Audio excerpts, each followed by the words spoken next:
Attention. I want to thank staff, first of all, for handling all of our technical difficulties this morning. I appreciate y'all jumping on that and solving those problems.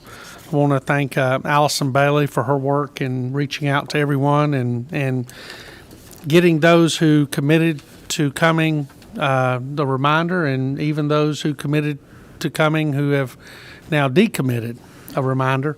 And I greatly appreciate that. But as all meetings, we're going to start off with a word to our Creator, and I would like to ask Senator Chuck Payne, is that 6, to say a prayer. Let's pray. Dear Heavenly Father, we come to you today, Lord, just like each and every day. We thank you first and foremost for all your many blessings. Lord, thank you for the breath of life that came to each and one of us this morning. As air filled our lungs, we know it came of your plan and of your purpose. Lord, let us seek your purpose in all things that we do today and all things that we do before the people of our state, so that we would serve our people of our state the best way we can. Lord, we just ask you to bless us and let us remain in your favor. For us in Jesus' name we pray. Amen. Okay, I want to remind everyone, first of all, I again want to thank Chairman Albers for having the confidence in me to allow me to chair this subcommittee looking into the conditions and overcrowding of the Fulton County Jail. I also want to remind anyone who have watched any of these committee hearings that this is a question and answer type committee meeting. We do not just let someone come up and testify for 30 minutes and then we try to remember our questions or write our questions down and ask them at the end. We will stop and start throughout when certain issues and subject matters are brought up that any of the committee members are interested in. We have a committee sitting before you today. Each one of these members has a background in public safety. Each one of these members understands the criminal justice system as well as anybody inside of this building, and better than most outside of this building based on practical experience of doing the job. And so I feel very blessed and comfortable being surrounded by the members we have and look forward to a good meeting. I will also point out that these are senators asking questions. We have friends on both sides. We have enemies on neither side. We're here to find out what's going on. Our obligation, our oath is to the taxpayers of Georgia. It is not to any other elected official. And so as we move forward, though some of our questions may be tame and some of our questions may be pointed, please understand that our intent is to get to the facts and to try to understand what exactly is going on within Fulton County and the Fulton County Jail, and to what we can do as far as recommendations to alleviate any problems if we can do anything. And so with that being said, we'll move forward, and as based on the agenda, we will start out with the Fulton County Sheriff's Office. I'd like to welcome Sheriff Labatt. And Sheriff, first of all, I hope your employee is doing well.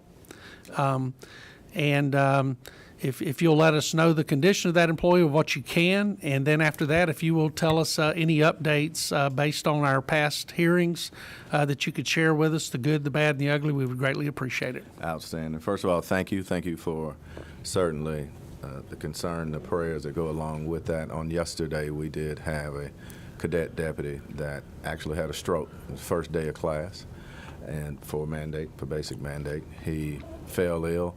We do have certainly EMTs on site, but ultimately I'll give a huge shout out a huge thank you to the Grady team. If many people don't know, they have a stroke ambulance, and it is amazing to see the work they do. And certainly to the Atlanta Police Department, our Fulton County Traffic Unit, our K-9 unit, everyone that responded, and City of South Fulton, as well as our Georgia State Patrol who got him to Grady. Really in remarkable time, but ultimately in a time frame that as he approached, he had a seizure, found out he had 2 blood clots at the base of his brain. He is responding to his wife, pretty well.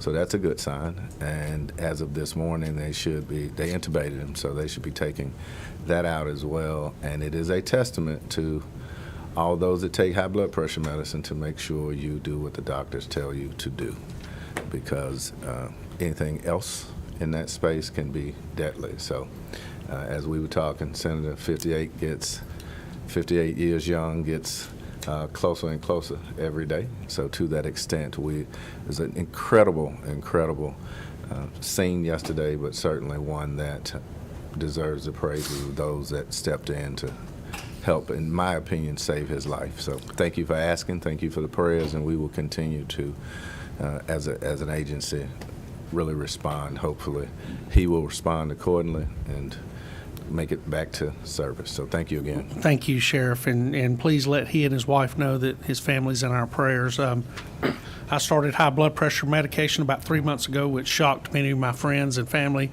because they were under the impression I didn't have a heart to begin with, and so we were able to confirm that at the age of almost 62, so worked out really well.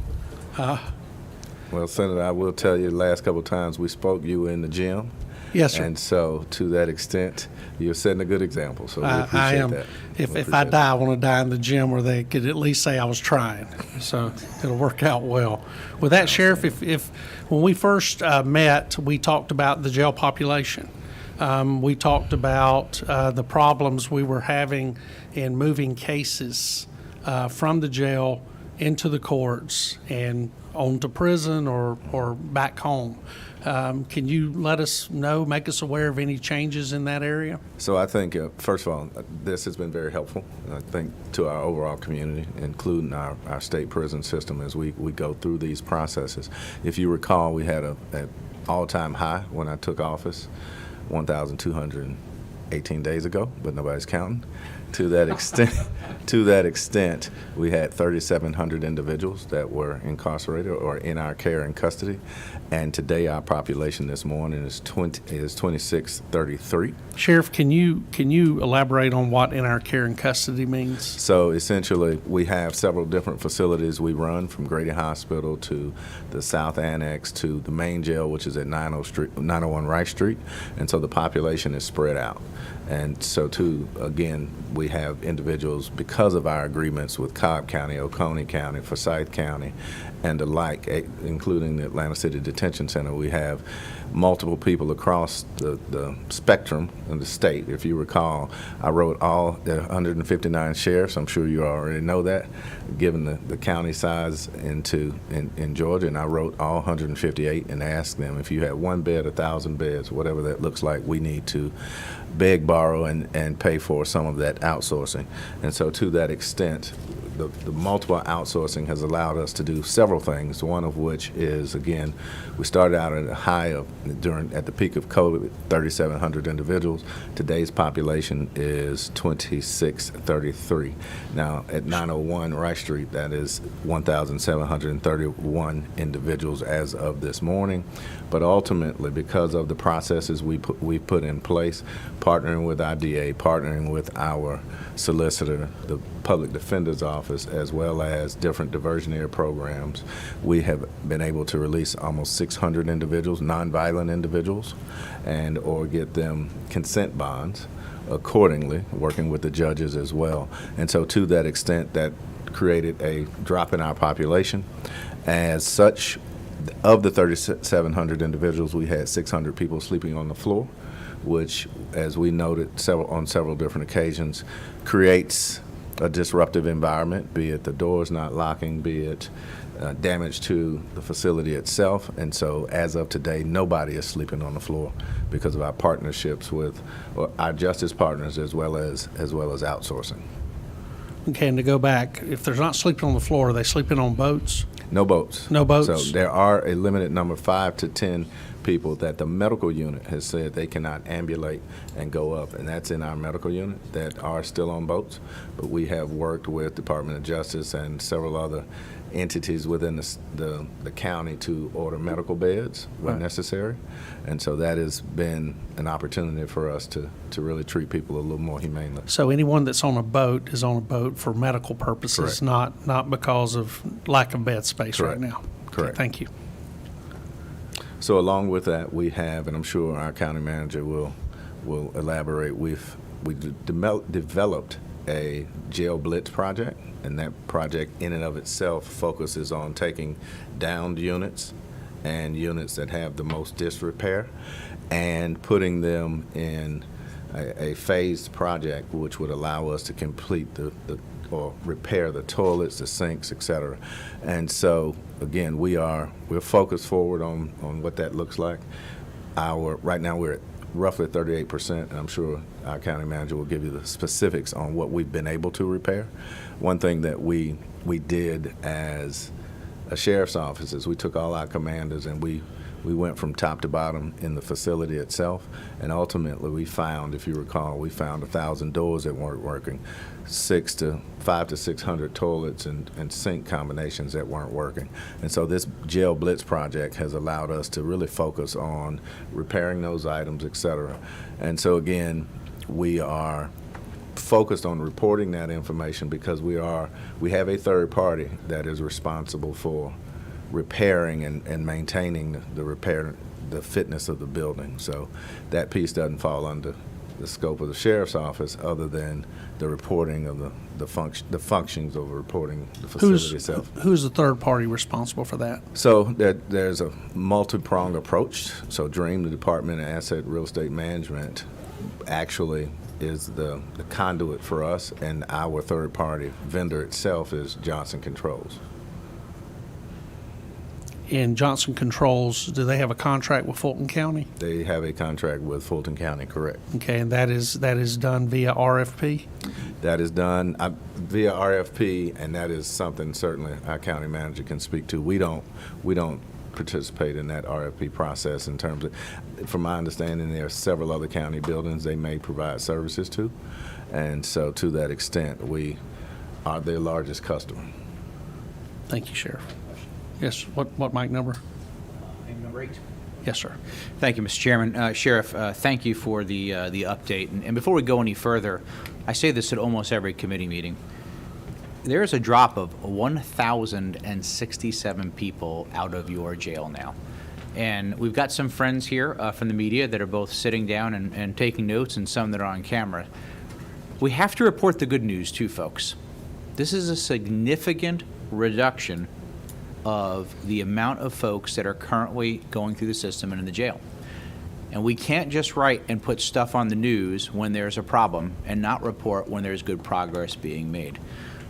When the chairman and I went to visit the jail, we saw one of the units that you were rehabbing at the time. And having a lower jail population is giving you the ability to do that quicker and faster now, although we all know that you don't get people in and out of your jail. That is the other partners that make up that stool, as the chairman always likes to point out. My question is, and you may not have all the answers right now, but what do you think the reasoning is that people are now moving through the system? You mentioned about the 600 low of offenders, which makes sense, but there's also quite a few less. Is that a combination of, I know that a couple of the judges now are doing night court, Saturday court. I know there's been, obviously, whenever there's some sunshine on stuff, right, people tend to push things a little harder. But can you give us any of your thoughts as to why the progress is being made in general? Well, there are a couple of reasons. One is it is because that light has shone in some aspects. And what we have coming into my administration is a larger collaborative effort. And I say that to say, if you recall, because you all have been around here long enough to know that the previous sheriff, the previous DA, previous police chief, you couldn't put in the same room. And so we talk, if not every day, every other day. And our focus is not just moving those cases, but building a better system. And one of the things that we did was we created an inmate advocacy unit. And that unit itself has gone through almost 25,000 records, individual cases that allow us to highlight and work with the judges better, allow us to highlight and work with the DA better. And so let me give you a good example. We had a young man that had been in jail 14 years. And we've discussed some of the ones that have been there 10 years or longer. Ultimately, this was a mental health case. He was charged with murder, but that allowed us to really focus in on what that looks like. If you recall, one of our judges, Judge McAfee, just heard a case where a gentleman had been in jail for 10 years, if not longer. So it allows us to shine a light on those cases, as well as be very intentional about looking at some of the bonding cases where a judge may have set a bond in rotation, sent an individual back to court, or gone back for a additional bond hearing. We found during our latest shakedown 3 weeks ago, not only did we find another 150 shanks or homemade knives, but we also found 4 individuals that had a $100 bond. And so we let them go.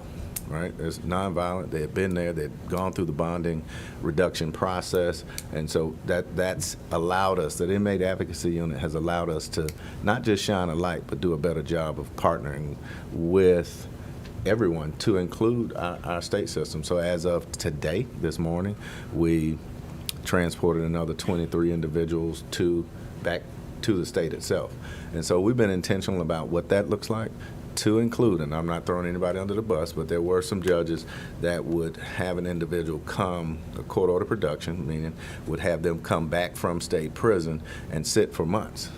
And so we put some new policies in place. When you're ready to hear the case, it's a 2-week maximum on that piece, and to start the case.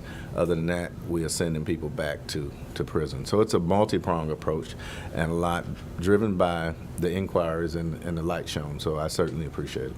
Thank you. Yes, sir. Thank you. All right. So I heard you correctly earlier. Your command staff went through recently and found 1,000 doors that didn't work. That was when we started the conversation. Okay. So Right. Today, again, Were these mechanical problems or were these criminal damage? combination of both. Okay. And so I remind people, just because you're incarcerated doesn't mean you're not smart.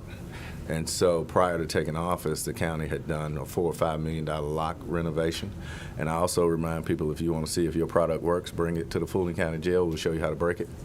And so That's right. the locks have been jammed, but ultimately, when there are issues and opportunities for detainees to actually damage the frame. So if you recall, when we were going through, there are some metal frames that were pulled away from the cement.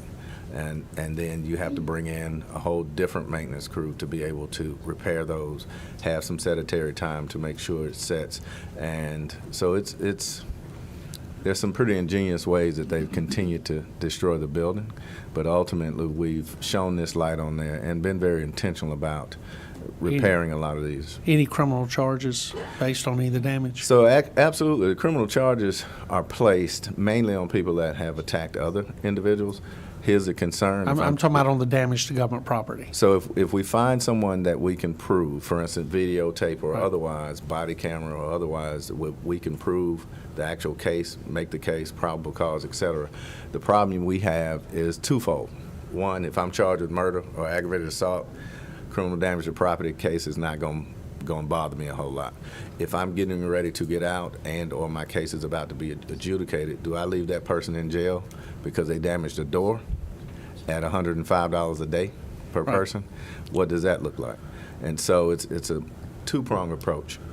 But ultimately, yes, when we find individuals that have intentionally damaged property, we charge them. Thank you.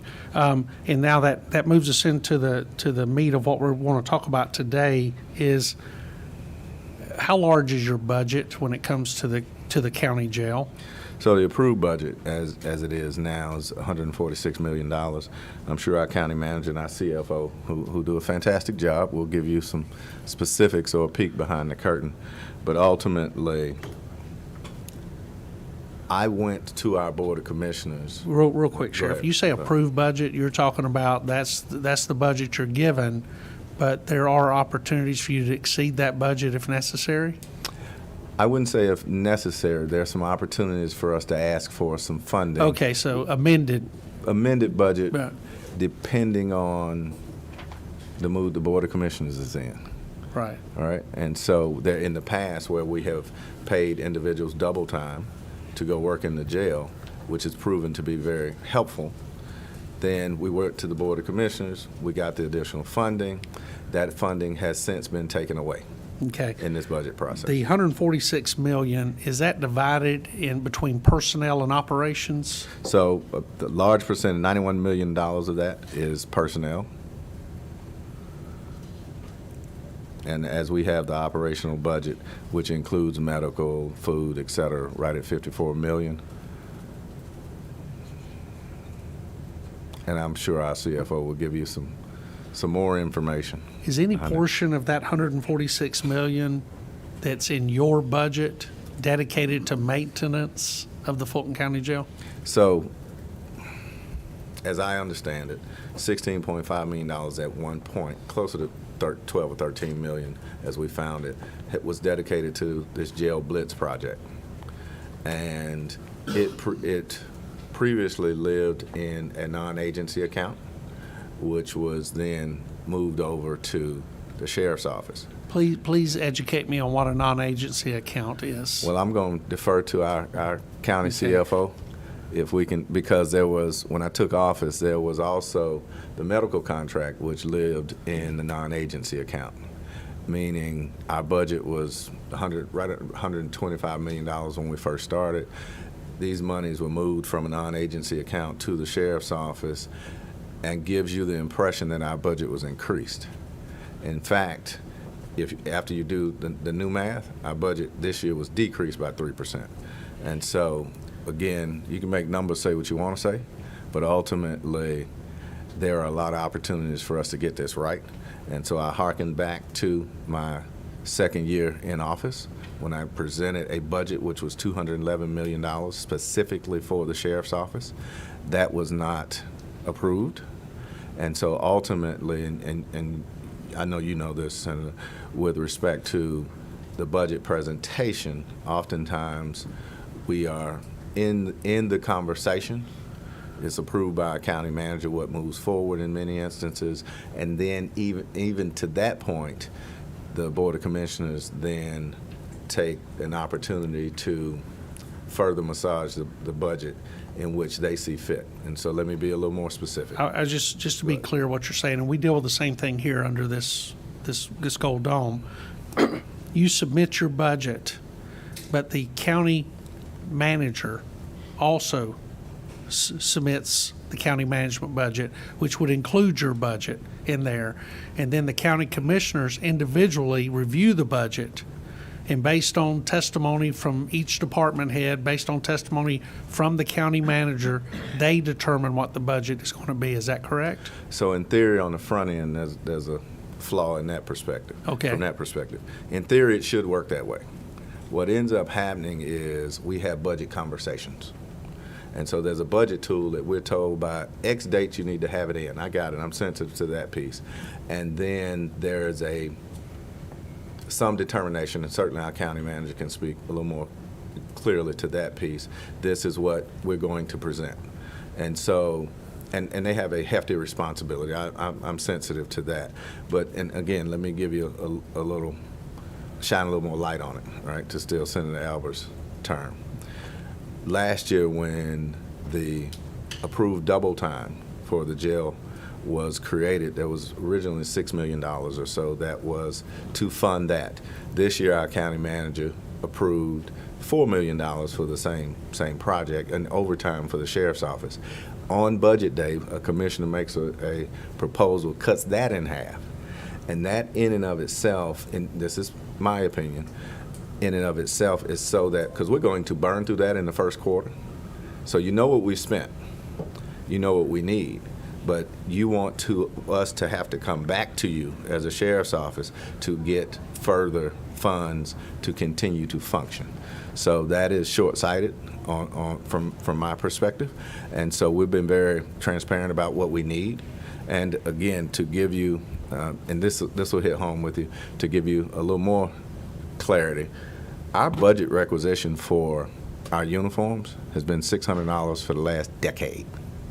Don't worry about inflation. Don't worry about all the things that come along with that and the new tools that we put on our officers' belts, right? Whether it be tasers, tourniquets, radios, whatever that looks like. It has been $600 for the last decade, and you manage within whatever the CFO and our county manager have deemed in that space.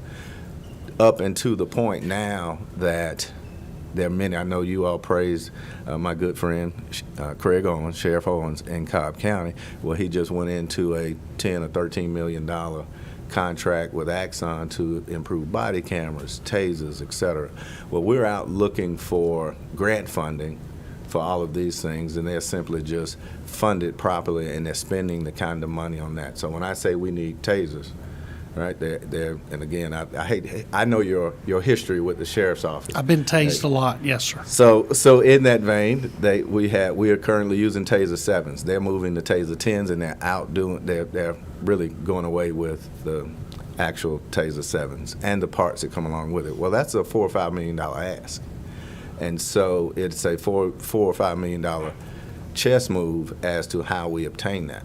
And what that looks like. So instead of us saying, here's what our budget is, here's what we need, you all dissect it, and let's come in on the back end. I know there's a lot of intricate parts that go with, do you raise the millage rate? What does that look like? So I'm sensitive there, but ultimately we end up robbing Peter to pay Paul.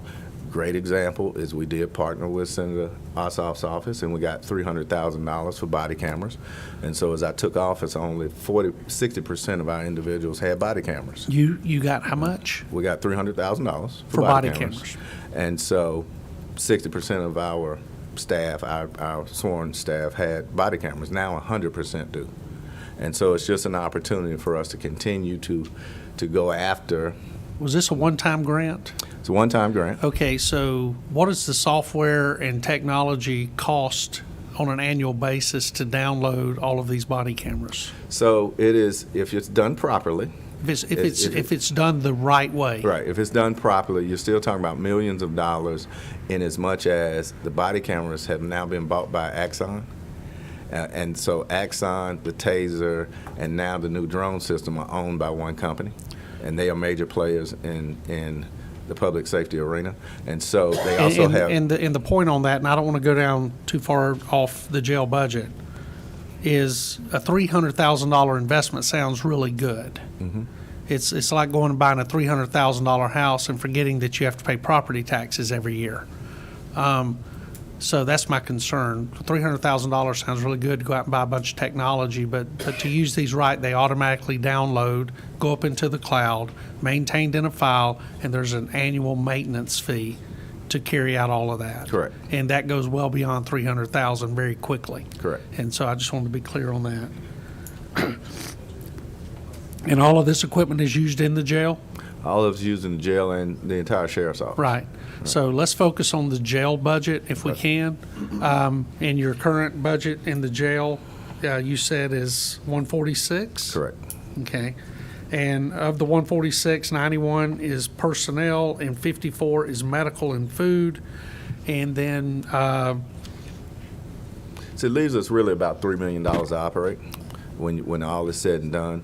And part of the nuances of that is, for instance, when we get ready to do promotions internal to the sheriff's office, whether somebody retires or otherwise, we actually have to fund that. So there is no going back to the board and saying this is what this cost is. And so, believe it or not, that's just how it operates. do you do a formal promotion? We do. Do you have a formal promotion system? We do. Matter of Testing? fact, we partner with the University of Georgia.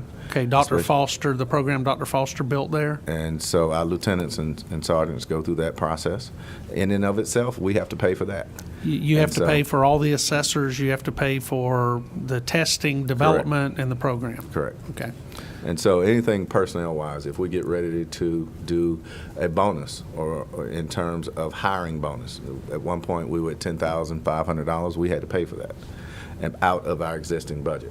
And so we spent a lot of time moving money to make sure that these individuals are paid the way they should be paid. If I can be clear, to make sure I'm tracking the numbers, you're doing all of this out of the $3 million? Correct.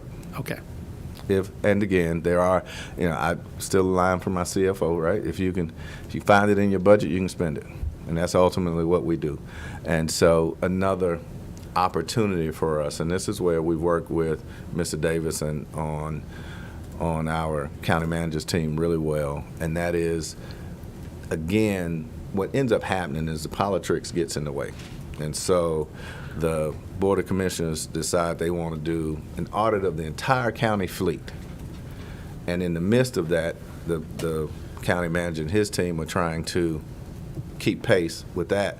Well, do you know that we don't have our 2023 vehicles yet? Period. And so if those fundings are moved to the sheriff's office, where I rightly believe they are, we can do actually receive better prices in many cases than the county can. So again, there are some things that ultimately, I'll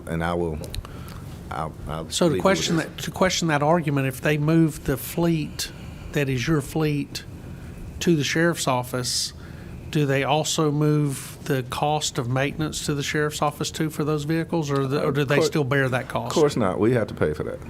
We have to pay for that. You pay for the maintenance out of your budget? Yeah. So, and the gas. I mean, there's a line item that it comes from. Right. And they do a really good job. I'm not saying they don't. But ultimately, we have a lot of opportunity to improve our system. And those line items come under the operating budget? Correct. Okay, which, according to your math here, is $3 million.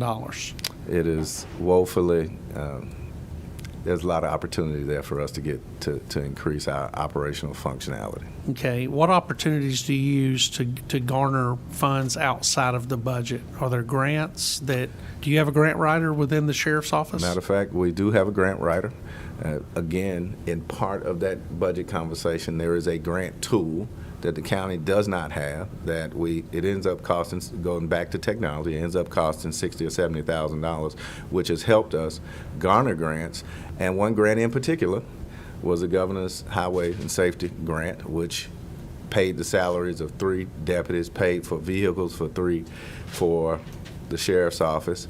Ultimately, I had a county commissioner say that the highways were not our core function, and that they then, the board, 4 members of the board, struck down the grant. And so there go 3 vehicles, there go 3 deputies potentially who can help service a jail, help move detainees, anything in that space. So we have a few Board of Commissioners who probably think they should have run for sheriff. Sheriff, when you applied for this grant, did you apply for this grant for those 3 deputies to assist with the jail, transportation of inmates, all this, or did you apply for the grant to go up on the highway and chase speeders and drunk drivers? So they're twofold, right? There's an opportunity. One, as you know, we have the largest gang trial in the state that has taken the most time. A lot of those gang members live, and I won't say live, they're housed in other counties. Every single day, those same deputies in vehicles actually transport them back and forth. If there are opportunities for us to service the highways and the byways of Fulton County, we absolutely do that. And so there's an opportunity there, which was really snatching victory from the jaws of defeat and putting us in a place where now, in many instances, we're not even sure because we ordered the vehicles. This was a grant that we did out of transparency, reported to the board. It was a 2023 grant.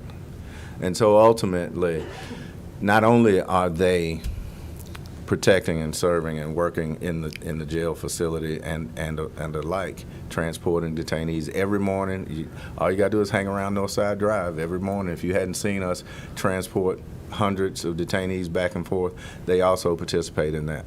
And so it was short-sighted at best, but an opportunity for us to continue the conversation. Okay, and ask all those questions to ask this one question. After all of this, how much of that $3 million is used for maintenance of the county jail? How much of that $3 million is used for locks, broken equipment, broken toilets? How much of that $3 million is used to increase or maintain the health and welfare inside the county jail that each individual detained there has a constitutional right to? So that line item is reportedly different, right? And so the Jail Blitz project, and again, like many other instances, we have a good relationship with our county manager. And so I'll give you a really good example, and we've talked about this. Well, help me understand. So that $3 million does not go toward maintenance. Okay, if that $3 million doesn't go toward maintenance, then that's 100% of your budget. Where does Correct. the maintenance money come from? So the maintenance money, if you recall, and certainly our county manager can break that down for you a little further, but ultimately they've set aside money for the maintenance of the facility. Okay, setting aside money, where's that money set aside? Is this another non-agency fund? Is this in the Fulton County Sheriff's Office budget? So the original scheme of things, it was in a non-agency account, which is ultimately moved but not controlled by the sheriff's office. And so, let me further Move to where? move to the sheriff's office So under the becomes- line item, but not. We don't have the authority to spend it. So there's a line item in your budget, and we'll say it's this Blitz program. That's a line item in your budget, but you have no control of that line item. It is reflected in our budget, which then reflects a budget increase, but ultimately has not. We don't have the authority, and we work with Dream to make sure we spend that. So does that increase the 146 million when Fulton County discusses your budget? Does that 146, is it plus this So other money? there is an increase in other areas in which the county manager and his team can certainly opine Okay. on. But I'll give you a really good example, and we've talked about this. The newest opportunity for criminals to attack prisons and jails has been this influx of drones. All right, so we're not funded to clear the fence line. That's $200,000 investment that we have to now sit with the county manager and see where those funds come from, and whether it be an emergent need or otherwise.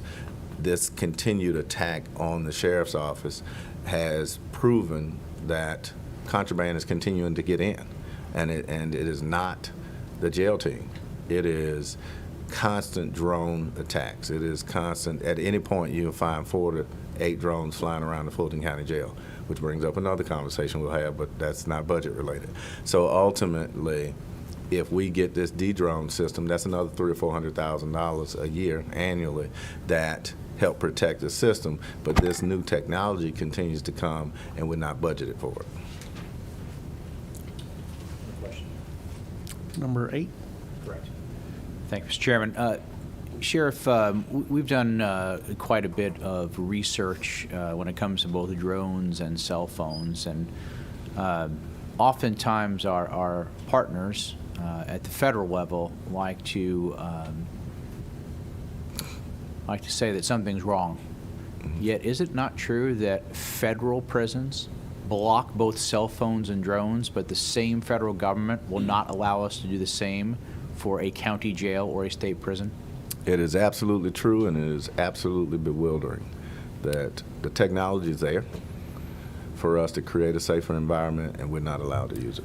I find it awfully ironic that, especially when one of our U.S. senators sits here and talks about our jails and prisons, and yet he can help solve one of the biggest problems, that he's not doing that, nor talking about that. But I'll leave that for another discussion for another day. Thank you, sir. Yes, sir. Okay, Sheriff, I think we have a somewhat of an understanding on the budget. What mic you on, Senator? 3. Sheriff, appreciate you being here. I'm going to ask a couple of questions because this is my only second meeting on this subcommittee. No worries. So you may answer these in the past, but No worries. No worries. bear with me for a minute. What year was the jail built? So it was built previous to 1988, occupied in 88, and it was occupied to hold 1,125 individuals. It was double bunked at that stage to a little over 2,000, and at our highest peak here exiting COVID, we were at 3,700 individuals with 600 people sleeping on the floor. How many jail personnel do you have? So that is a opportunity Today. for us, right? So today we're a little over 800, and at our peak we were really at 1,100 individuals. Here's our opportunity, is that, and again, it's a budgetary opportunity. I have asked for 3.5 years that we do an updated staffing analysis. Our staffing analysis, in which we're operating off of, was from 2015, 2016. And so here we are almost a decade later operating off the same staffing analysis. And to that point, that's a $400,000 ask. And do y'all work 8, 10, or 12-hour shifts? Now we work 12-hour shifts. We started out at 8. When I came on when I was sworn in as sheriff, we had a consulting firm come in, poll all of our staff members and ask them which better suited their lifestyle. We switched to 12 hours, ultimately because we have a responsibility. When Senator Robertson and I came on, you got your off days, and your off days were your off days. But working this 12 hours allows people to be off, and our younger folks who value their quality of life, off on at least Saturday, Sunday, and a Monday, at least every other week.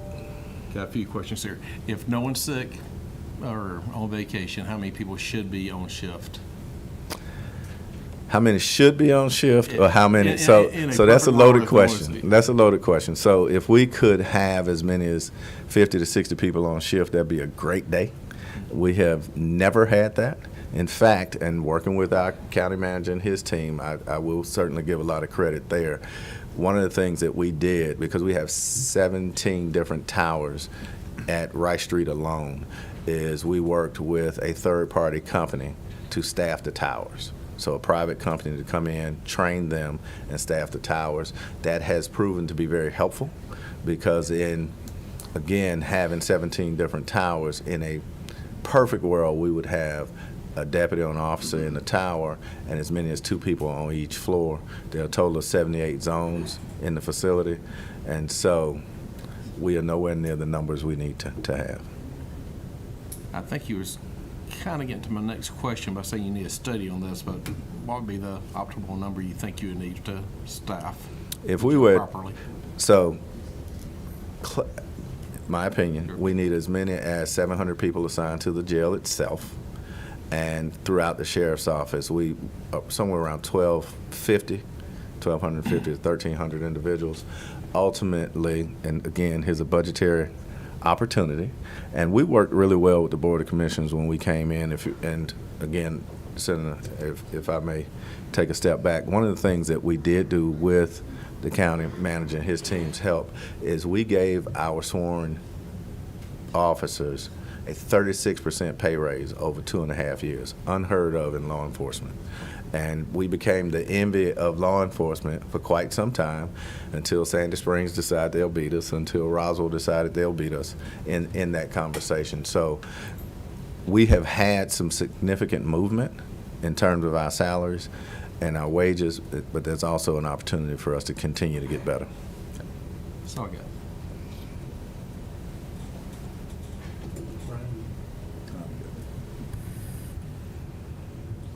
To follow up on something Senator Bearden asked, you said 800 today. That's complete staffing. Yeah, 843 completely. That's jail division and everything else. But that does not include the non-funded positions, and let me provide a little more clarity. And so if you're coming to join us as with 5 or 10 years worth of experience, and we want to pay you a higher starting salary, we have to fund that. So we may have to unfund a position to make that happen. So instead of carrying 100, 200 vacancies, we can pay you a higher salary, but ultimately there's an entire grouping of vacancies that equals about $9 to $10 million that ultimately we've unfunded to pay people what they're worth. Does Fulton County not have a pay plan? That's pay plan in A terms step plan where you bring somebody in, you find them on the chart, you look at their experience, that individual starts at that level. If that individual works there are possible cost of living raises equated into the plan. This is a formal plan developed by a group, usually Carl Vincent School of Government is who a lot of people use. A lot of public safety agencies use this in order, if somebody gets promoted, they know where they're at in the plan. It encourages individuals to increase their education. It encourages them to increase their training and everything, so they can see on a chart as they move through their career as to where they'll end up and what the opportunities will be there. Is there not a formal process like that? Let me take a step back and give you what I got when I came into office. Yes, sir. The previous administration had gotten rid of Deputy 1, Deputy 2, Deputy 3s, right? You either deputy or not. The way the county works, and certainly our CFO can expound upon it a little further, at least the way it's explained to me. So I bring you in and you have 5 years worth of experience. I make you a sergeant. Every sergeant that meets that criteria now gets a pay raise. And so, But it's a standard pay raise, right? I don't make any more than any other sergeant that came in Correct. with 5 years' experience, right? correct.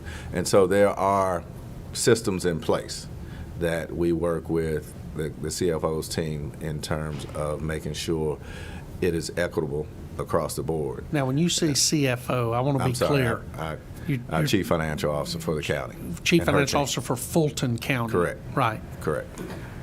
okay.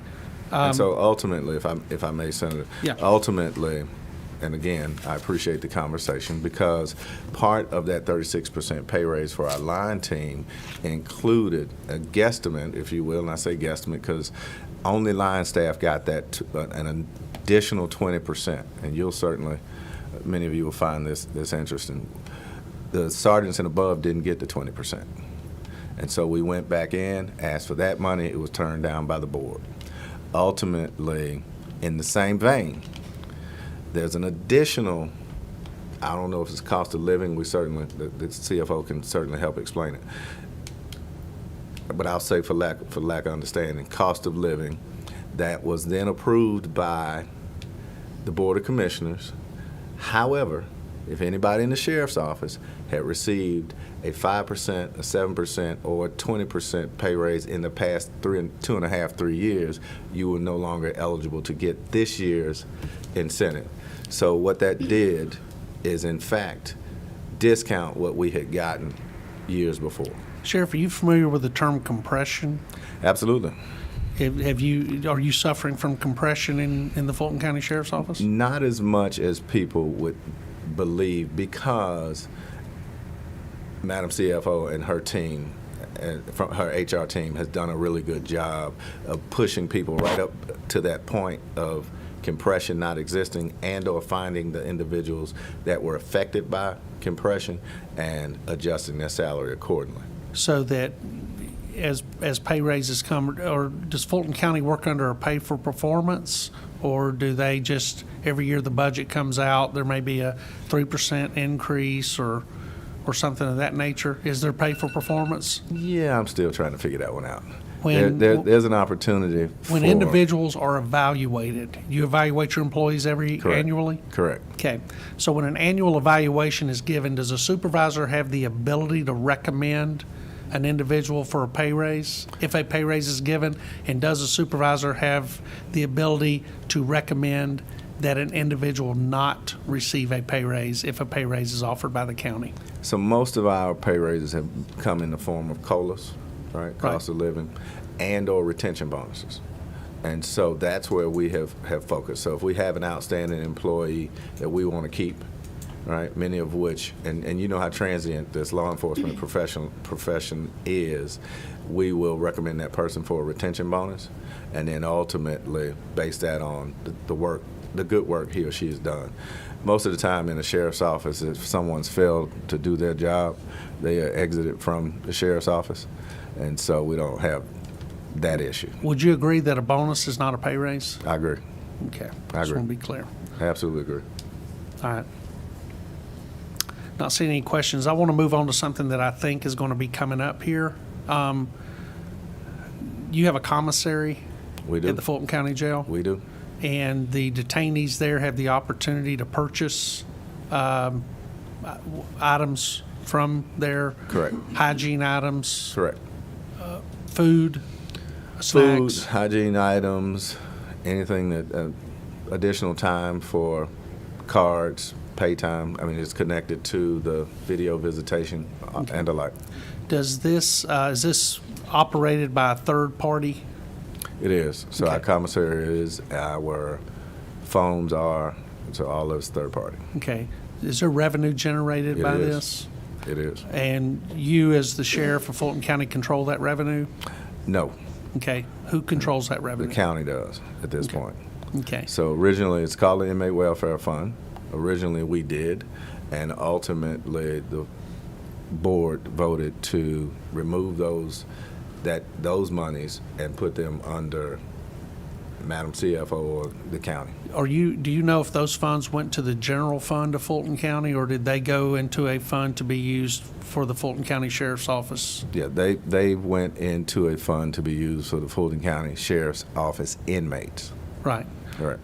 Do you know, out of those funds, are inmates who are indigent and cannot afford normal hygiene items and some of these other things you mentioned of, do you know if any of those funds are used to assist those detainees while they're being held there? Well, we provide that anyway as a sheriff's office in terms of making sure we have the necessary hygiene products, et cetera. Ultimately, the funding for the knee-jerk reaction to move the inmate welfare fund from the sheriff's office to a county fund has caused us many pain points. And I'll give you a good example. Having done this for 35 years, the inmate welfare fund can be used for doctors and psychiatrists and counselors, and whether it be drug counselors or GED programs, et cetera. So, and these are many times small businesses, or one or two persons that come in and handle the GED programs, et cetera. So because the funding was moved and not a operational process to pay these individuals, many of them have gone months on end without getting paid, still providing the services. And we're talking about service providers that have been providing services upwards of 5, 9, 10 years with the city, with the county as a whole. And so they've missed several checks, et cetera. So we worked with our CFO, as well as my chief of staff, Michael Schultz, has been very intentional about getting those pay opportunities and funding them through and pushing them through. Now, I will tell you, the latest cyber issues had caused a hiccup there as well. But the knee-jerk reaction to move people and then to assert that we would buy mattresses, we would buy additional funding lines for everything from uniforms, et cetera. But the thought process from some of the Board of Commissioners is that should be, those are products that should be given anyway and should be in the general fund. They just don't appear in the general fund. Well, and are those items funded out of the $3 million? As of now, this painstaking process is, this is what we need, and we'll either owe some vendors, or we will go ahead and order, or we will now have to go back to the county manager's office and have that conversation.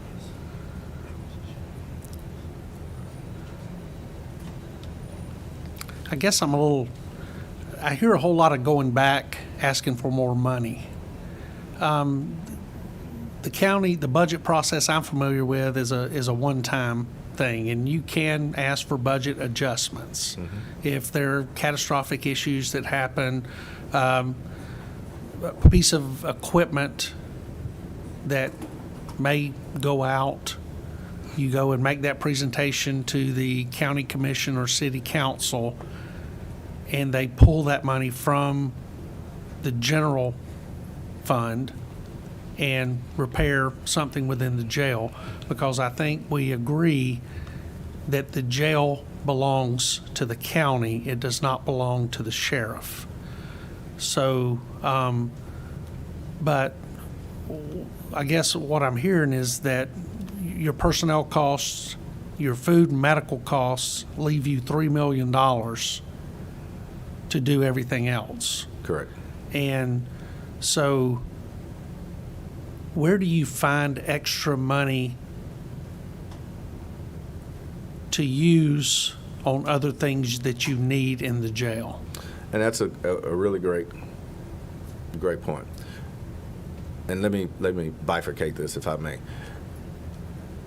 Year one, going into year 1.5, we were having a combined sheriff's office concern with our Board of Commissioners, and we were able to do a lot of things. And so one of the things that we were able to do was take any vacancy salary savings, and have that brought back into the sheriff's office with the Madam CFO's help on one-time spends. And so as people learned that we knew what we were doing, then and again, across the board, and certainly our CFO can speak to that, those salary savings were used for other things, i.e. the cost increase for food and the like. And so those salary savings dwindled to the point that we got zero salary savings. So we were very creative in terms of under how we could spend and what we could do. Then we moved into year 2.5 and to 3, it became very political. And so these funds were moved so that we as a sheriff's office would have to come back to the Board of Commissioners. We could state our case with our county manager, but ultimately, and they've been very flexible in terms of where we are and making whatever recommendations. And so this long-standing tradition throughout our state of the clash between the Board of Commissioners and the sheriffs is one that has affected us drastically. Okay. What number is that? To follow up on the chairman's question or questioning, commissary is a revenue generator. Correct. How much revenue does it generate per year? Anywhere from $5 to $6 million, depend on the prices, depend on the annual spend, and depends on the population as well. So as the population is higher, obviously more people are there to spend some additional funding. And that goes to help fund this inmate welfare program? Correct. Okay, thank you. Any other question? All right, Sheriff, I hope you can hang around for a few minutes. I We will. want to let the county come up and let's play tennis with them for a little bit. I will. I'm sure they will do a fantastic job. And as you know me, I never miss a moment. I'll tell you the same thing that I told a couple of senators as we get ready to move through law enforcement. It sure would be great under the next legislative cycle if we took an opportunity to say that our law enforcement professionals didn't have to pay taxes for 3 years. We might be able to entice them to come to our profession. Sheriff, we have a especially Chairman Strickland has something that, you can't testify too long. You can talk somebody into something and out of something all in the same time, and you can also generate new questions that you may not want. Let me get your opinion of this. How comfortable are you with the county auditing your budget quarterly or? I welcome that. I make no bones about it. I have asked for a forensic audit and have gotten nothing. I've asked for, and I don't know where. Let me start here, and I appreciate the question. Our county audit team is comprised of the chairman, a commissioner from District 2, and their recommended individuals who don't necessarily have the expertise in auditing a jail and or sheriff's office. To that extent, I've asked for, but again, it costs money. I've asked for a forensic audit, and what we got was a company that came in and did a review and then had the mitigated gall to say that they weren't going to meet with the sheriff. So Oh, wow. It is in and of itself disrespectful, and certainly I think the opportunity for us to get better is certainly among us. Thank you, Chairman. Thank you, Mr. Chairman. This seems like it would be a great opportunity for the Georgia Sheriff's Association to come in and participate in that, because I think they would be the foremost state authority in all things. And whether they did it themselves or recommended a group that does this specifically for jails. I saw Terry Norris in the back of this room a few minutes ago, the head of the Georgia Sheriff's Association. He may have stepped out. But maybe as a follow-up to this, we can have a conversation with them to see if they have a recommended solution. And actually, the chairman may know as well. Again, osmosis, read my mind. That's the first thought. I thought y'all have a huge resource I agree. with your association that I think, and they tend to get along with county commissions fairly well themselves. But thank you, Sheriff. Thank you. And, Thank you.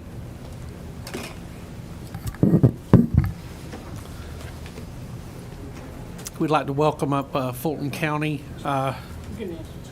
commissioners, or yeah, just you got three hot mics up front. Sheriff dropped his phone.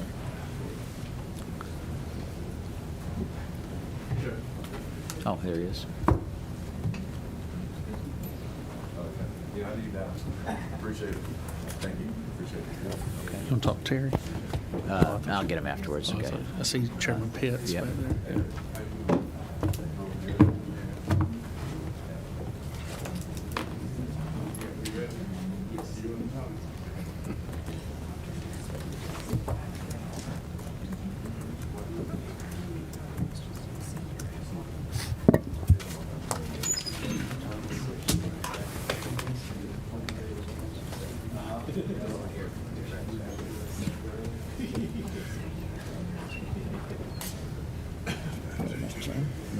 Good.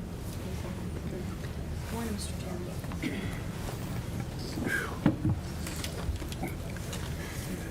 Good morning, ladies and gentlemen.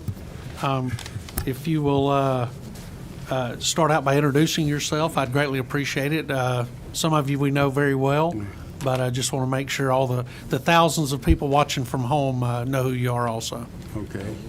I'm Rob Pitts. I chair the Board of Commissioners of Fulton County. Good to have you, Mr. Chairman. Dick Anderson, I'm the Fulton County Manager. Good morning, Sharon Whitmore. I'm the county's Chief Financial Officer. Thank you, ma'am. Well, y'all heard the testimony of the sheriff as related to the budget and the facility there on Rice Street primarily. Our big concern is the condition of the facility and the funding that is currently being offered to the sheriff to operate the Fulton County Jail. And also, we would like to know a little bit about what kind of money is budgeted in maintaining and repairing the Fulton County Jail. Early in this process, actually before the process began, Chairman Albers and ourselves went and toured the Fulton County Jail. The sheriff and his staff were very welcoming. They took us into, for lack of a better term, the bowels of Rice Street. It is certainly not the first county jail that Chairman Albers and myself have gone into. They took us places that, to be honest with you, I don't think they realized that we wanted to go. And we went to some of the high security areas and were able to walk around some of the high risk detainees there and look at their living conditions. And so I think we have a very good understanding of what sits there on Rice Street. So anything y'all can do to help us understand the funding, again, for the sheriff's office and the maintenance and operation of Rice Street, we would greatly appreciate. Any counter arguments, any pushback on anything you've heard already is welcome. We do encourage everybody to be respectful.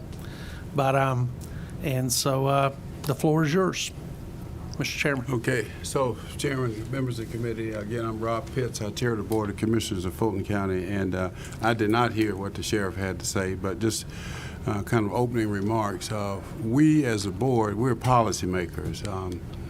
We have two primary responsibilities. We set budgets for all departments, including the constitutional officers, and we set policy for department heads, employees, et cetera.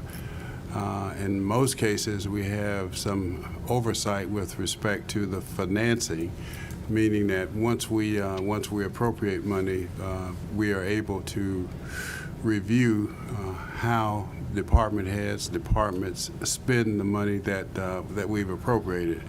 The exception to that, though, which has been a problem, is respect to constitutional officers, county constitutional officers and state constitutional officers, meaning the district attorney. But what we do, I guess I'd say we have in common, we're all interested in public safety. We may differ as to what we see as how we go about providing for the public safety of the 1,200,000 people who call Fulton County their home, but we're all in it together. So we differ from time to time, just as there are differences here, but we're on the same page with respect to the overall objective of protecting the public. Now, with respect to specifics as it relates to the budget, my Chief Financial Officer is here, many years of experience, and our county manager we can go into the details and I'll fill in the blanks, so to speak. Chairman, you mentioned something about the limitations that the county commission has Yes, sir. on regulating constitutional officers Yes, sir. and their funding. I know there's recent case law, and I know, again, our good friend Terry Norris in the Georgia Sheriff's Association is familiar with the case law I'm talking about because it came out of the county in which I was a member of the sheriff's office. Yes, sir. And it actually, I believe, held that the city council and county commission actually have a little more leeway than a lot of times is stated. I've had the opportunity to work for a constitutional officer for over 30 years, and on rare occasion did I ever hear them use the excuse, well, I'm a constitutional officer, as a reason for not being fiscally responsible or for not having their books transparent to the taxpayers who pay every penny to operate every county in the state of Georgia. So I do think that a lot of times, and maybe you would agree or disagree because I've never sat in the seat that you sit in, that a lot of times that control is exercised during the budget process. When individuals come in, I understand personnel is a pretty locked part of the budget. You have numbers, you know what healthcare costs are, you know what salaries are. That stuff is fairly frozen. And I know that the third rail is ever attempting to move personnel funds into operating funds. And I understand salary savings, and those are very unique policy decisions made within the county government, whether salary savings can be redirected, thereby in some cases moving money from, or actually moving money from a funded personnel position into operating sides. You know, that's a very dangerous thing to do, but I understand in some cases it's necessary. But operating, there's a lot of flexibility when someone comes and asks for a certain amount of operating expenses, if due diligence is done on both sides to determine that in fact is a necessary need, and that in fact is where that money will have to go for the operation of that agency to continue moving forward, especially something as fragile as a county jail. And so, you know, I'm curious, and I'm hoping we can talk about that as we move through here, that the constitutional officer argument, in my mind and in my heart, from what I've dealt with during the budget processes through here, is not an insurmountable obstacle in budgeting. So, I mean, sometimes we just have to challenge in order to protect the taxpayer's dollar and make sure it's going what it's going for.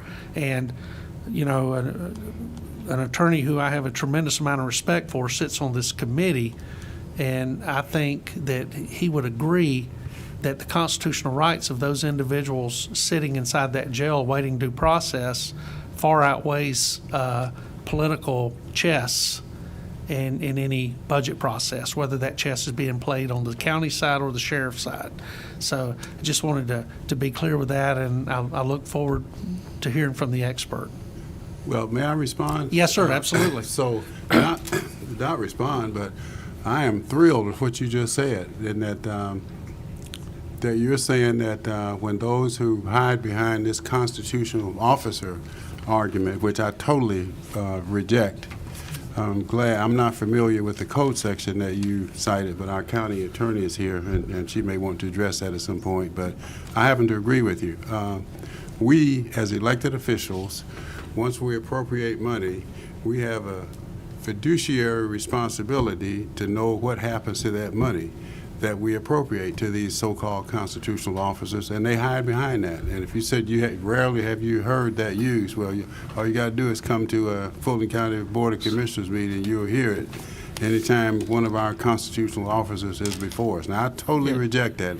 of the 7 of us, I'm the only one that does not agree with that. So I'm thrilled to hear you say what you said. And Chairman, what I'm saying is in my experience, many didn't use it because it would get knocked down fairly quickly because of the obligation that we had to the taxpayers. Understand. But at the same time, maybe to lose your friendship is while I agree with that, I also disagree with a county commissioner or city council interfering with the operation, the day-to-day operation of especially a county jail, when I've never looked to my right or left when I was in the middle of a fray in a county jail and saw a county commissioner or a city councilor.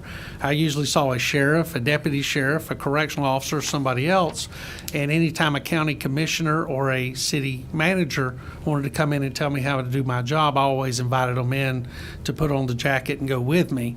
And I got to say, up until today, nobody has taken me up on it. So I think there is a balance that we have to maintain. And I do want to recognize that who I believe to be the subject matter expert on this, Terry Norris with the Georgia Sheriff's Association, is back. And I think at some point that is going to be the association that's going to help us solve a lot of these problems. But we'll move forward. Ma'am. Thank you. I actually believe our county Oh, okay. manager was going Absolutely. to take us through. Yes, sir. Yeah, let me ask your preference, Mr. Chairman. We've got 5 to 7 pages that kind of set the stage, some of which we have covered before or have been referenced before in the sheriff's remarks, some of which are new in terms of overall performance of the justice system. I know Senator Albers particularly was interested in that as Right. well as you. So I'm prepared to give you 5 minutes or so up front, or just dive into the questions. Let's do the 5-minute prep, and then we'll go swimming. All right, sounds good. So you've been handed out, again, a very brief deck. I'll walk through these, again, page by page. The first page just reinforces what the chairman was talking about in terms of the Board of Commissioners' role, and I agree with you, Mr. Chairman. We, as management, are not over in the jail trying to give the sheriff anything but support and collaboration, not direction. The 3 things that you see on the next page is really where county investment has been focused, and I think if you think about this makes sense. It's reducing the demand on the jail in terms of the population, and the sheriff's already referenced the success that has been had relative to that. I'll talk a little bit about each one of these. Then secondly is staffing the jail appropriately. A lot of the support there is in the financing of signing bonuses, increased base salaries, the overtime policies, as well as the contract staff and the towers he referenced, I think, all of those.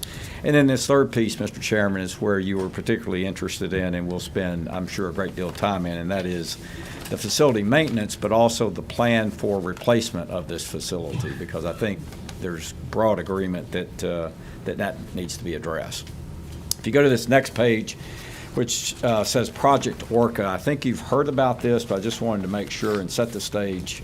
It was our most significant investment in terms of ARPA funds. It was where we had the most pressing need of over 140,000 or so cases, 150,000 or so cases that were in backlog due to our courts being in some state of closure during COVID. Although we went to virtual, we could not have example jury trials.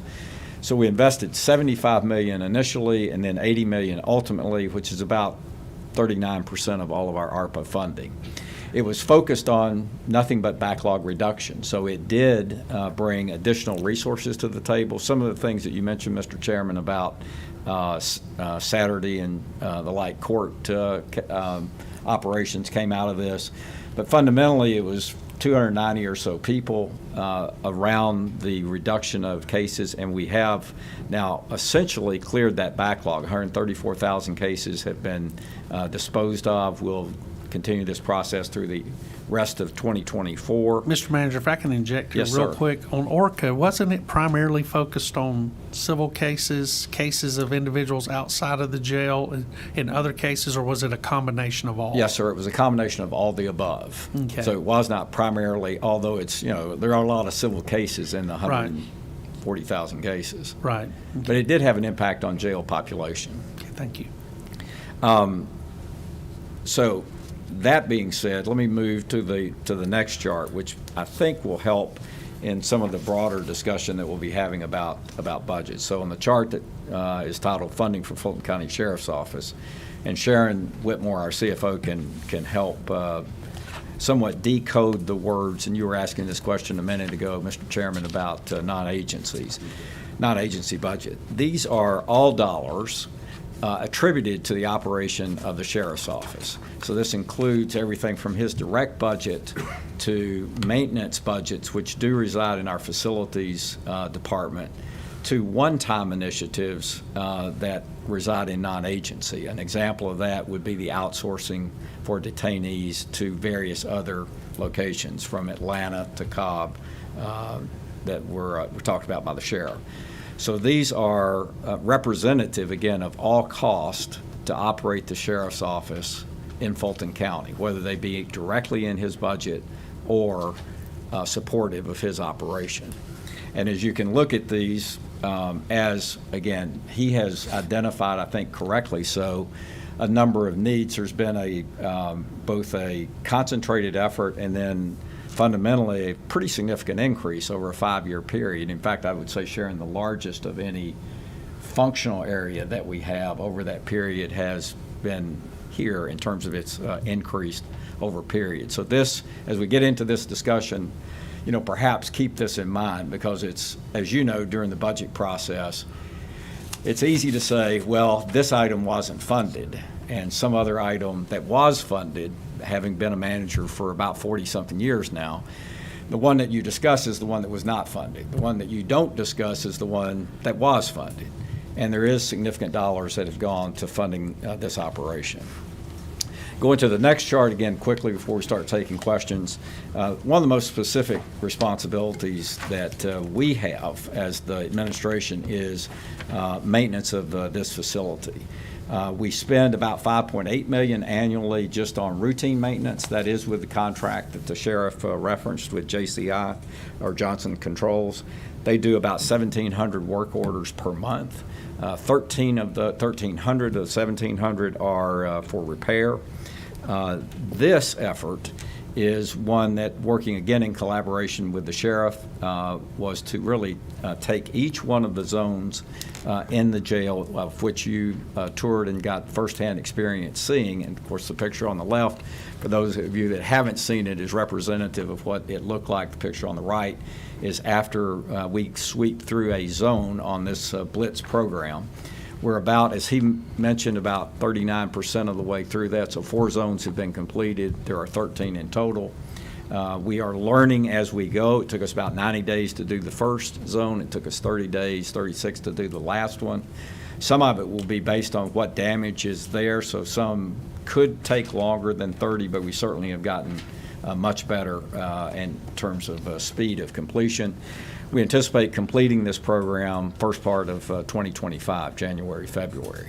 So by then, we will have gone through the entire facility in terms of this update. At the same time, again, as I mentioned, we have constant work that is being done that's either based on routine maintenance or damage that detainees may cause. Next chart just reinforces what the sheriff also said about the trends in jail population. His numbers are slightly different. These are, as of the last time we took the snapshot, his were probably this morning. But if you remember, he had, I think, 1733 at Rice Street. We have 1797. But the big so what is the one that he pointed out. If you look back over time from 2019 to, again, right after COVID, it was a high water mark at 3,500 or so.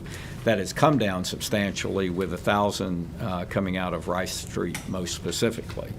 I would point out a couple of things that are not on this chart in terms of a number. One is we entered into a very aggressive ankle monitoring program funded by the county to place people that deemed by judges had the ability to go on ankle monitors, and there are about 1,200 in that category. So if you took the 1,200 in that category, plus about 600 between ACDC, Cobb County, Oconee County, and Forsyth County, there's about 1,800 folks that are either in facilities not owned by Fulton County or that are on ankle monitors, compared to about 1,800 that are in Rice Street.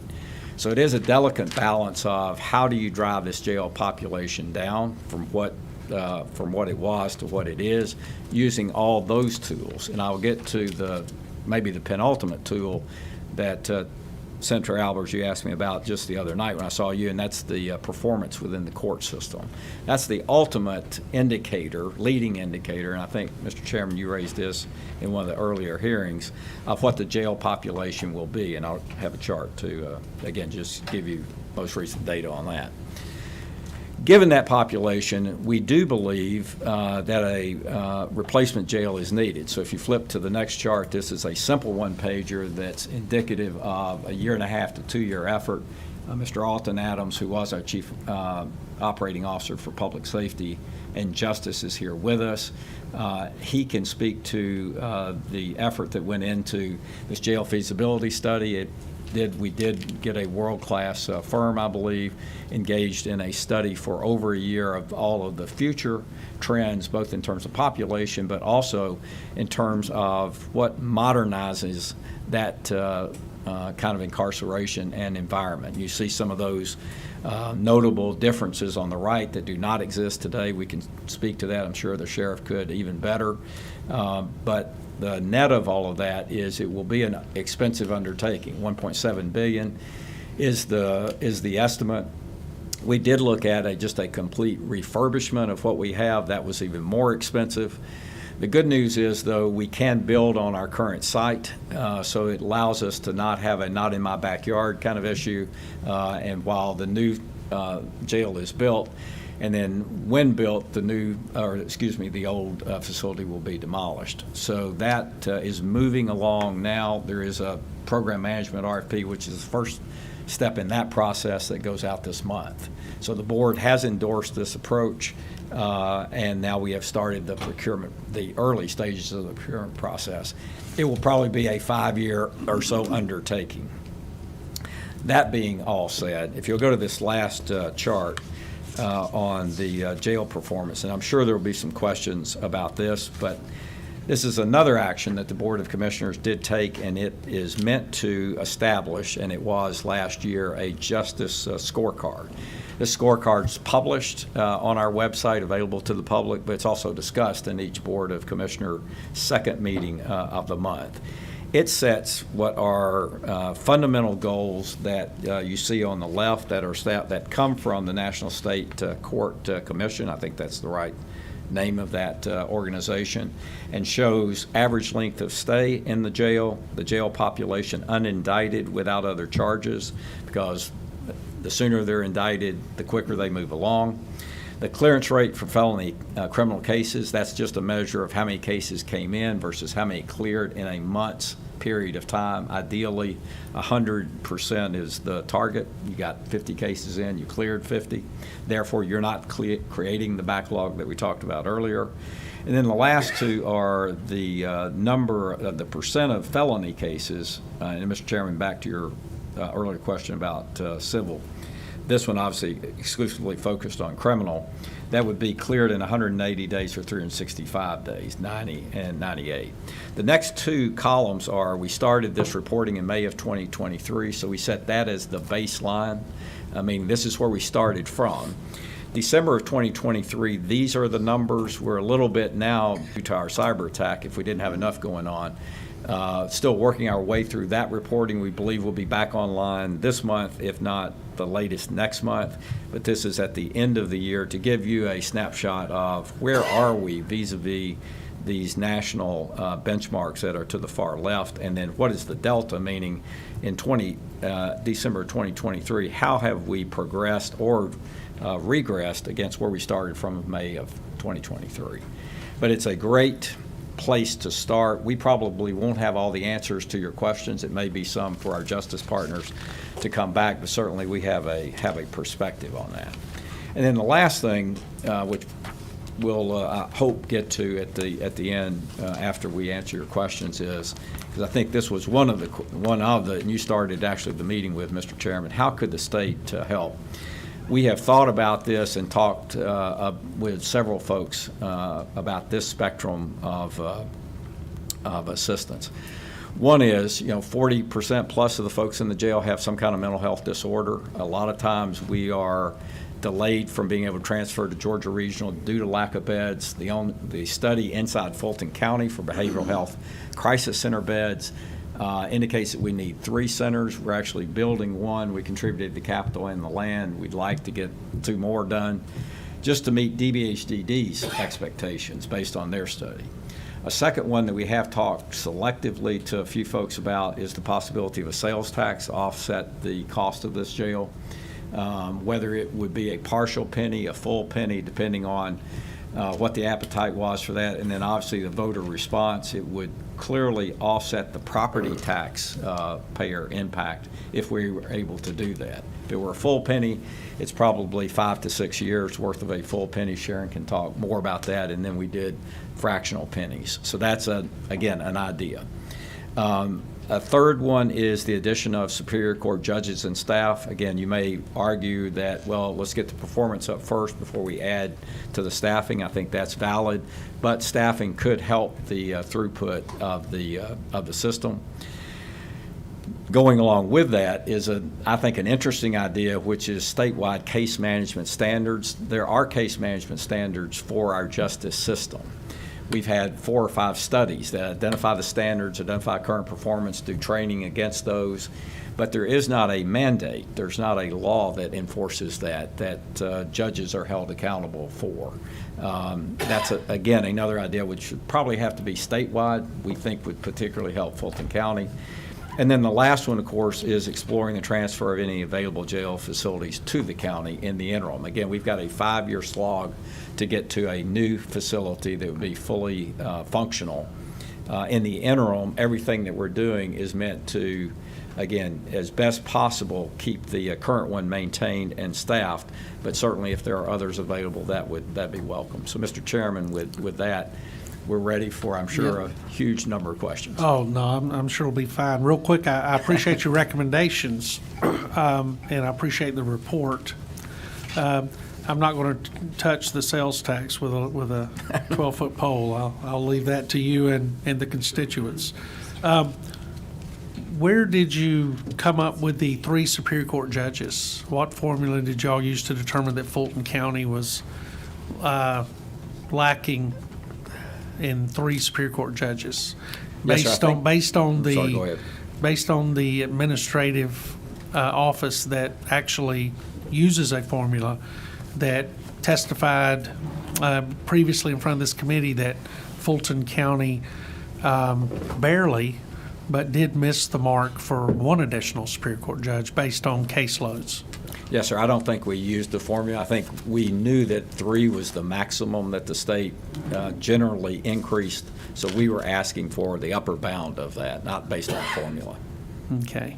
And oddly enough, we discussed case management standards statewide at the last meeting with issues arising out of the clerk's office that manages the cases that go before the court. And oddly enough, I guess it was probably 3 years ago, myself, Chairman Albers, and our current Agriculture Commission met with the Fulton County District Attorney's Office looking for a case management system.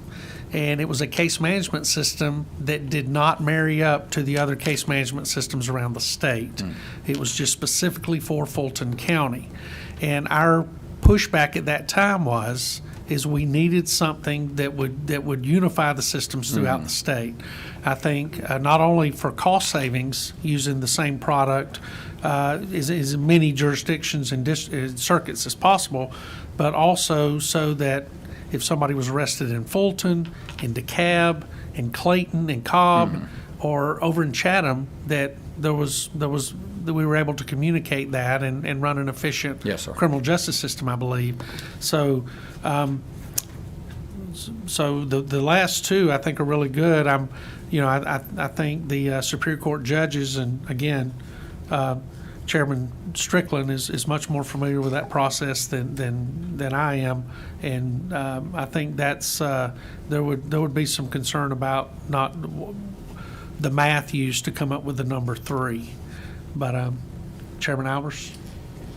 Thank you, and Dick, thank you as always. The work you do and the data that you have and continue to provide is invaluable when we're going through this process. And we keep using this as a four-legged stool, right? We've got the jail. We obviously have the county commission. We have the district attorney's office, and we have the judges. And each one plays a role in that. And one of the things that I have realized from literally the tour of the jail, all the folks that have testified in data, is, well, using your extensive business background, it seems like there's a people, process, and technology opportunity for us. I saw a room in the jail full of nothing but paper records.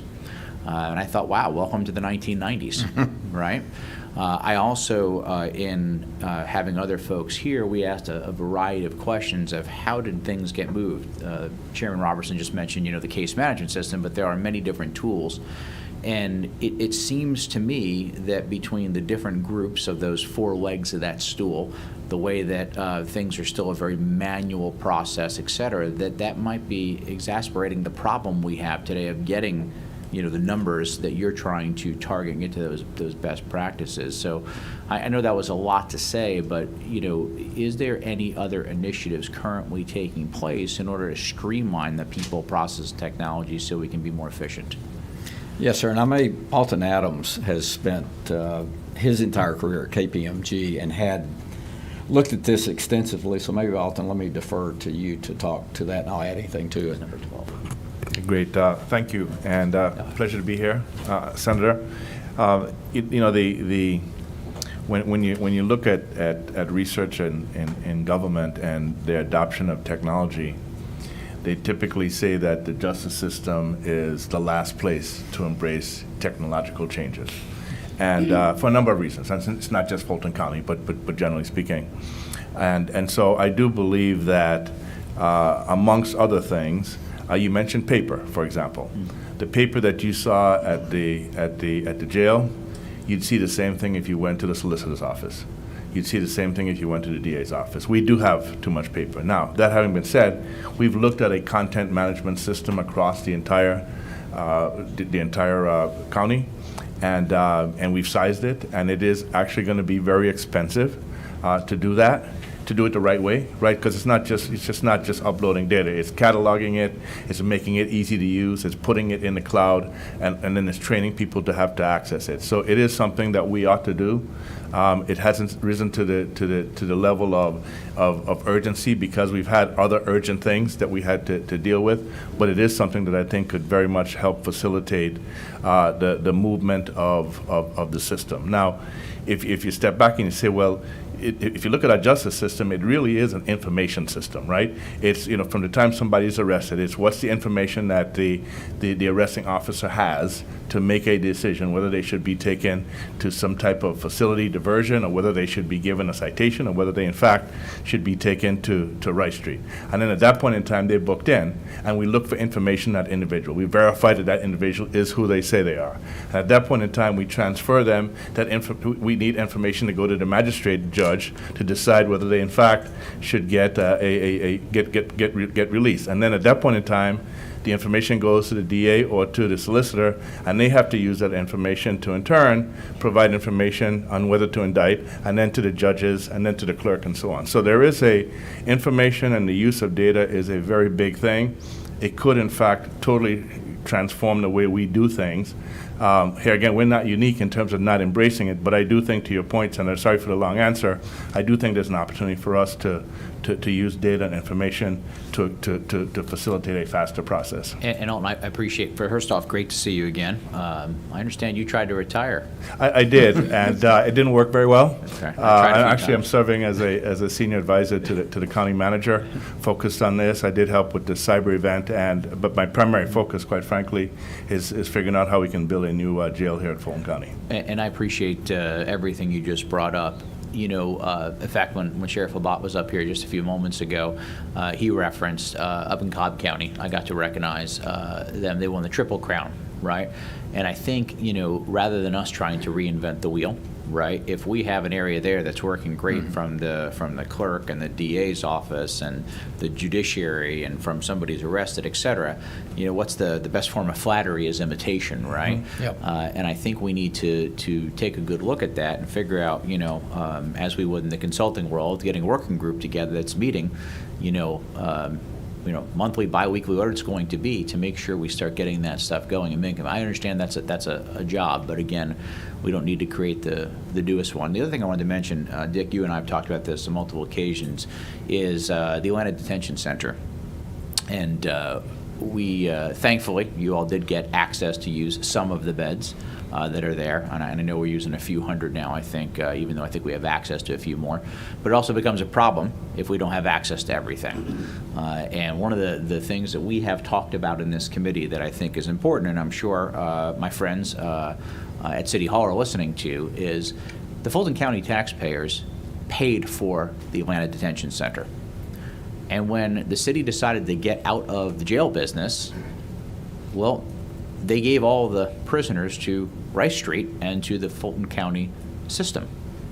And the fact that that would not be used for anything but given to the county, hopefully willingly, in order to use its entirety, the property, the building, et cetera, would be really a disservice to all the folks that live in the city of Atlanta and, of course, all of Fulton County, where most of the entire city resides. So I think that is something that we have to finally get past once and for all, and I hope, again, collaboratively, we can get through that without having to make it more challenging. But I want to thank you all for the work you've done so far. And I know in prior times that we've had the sheriff up here, I asked him the question, if you had access to that entire facility, how would that help? And I believe that would be a good pressure relief valve, especially, Dick, as you mentioned, all the work you're doing in the Blitz project in order to rehab what's at the existing jail. So thank you for this. I think all these have a lot to be said in different ways. We'll leave the tax one off the table for today. We'll focus just on the meat of the jail. And my response to that is, again, Chairman Albert said it, we don't have to reinvent the wheel. There are items on the shelf that we can pull off.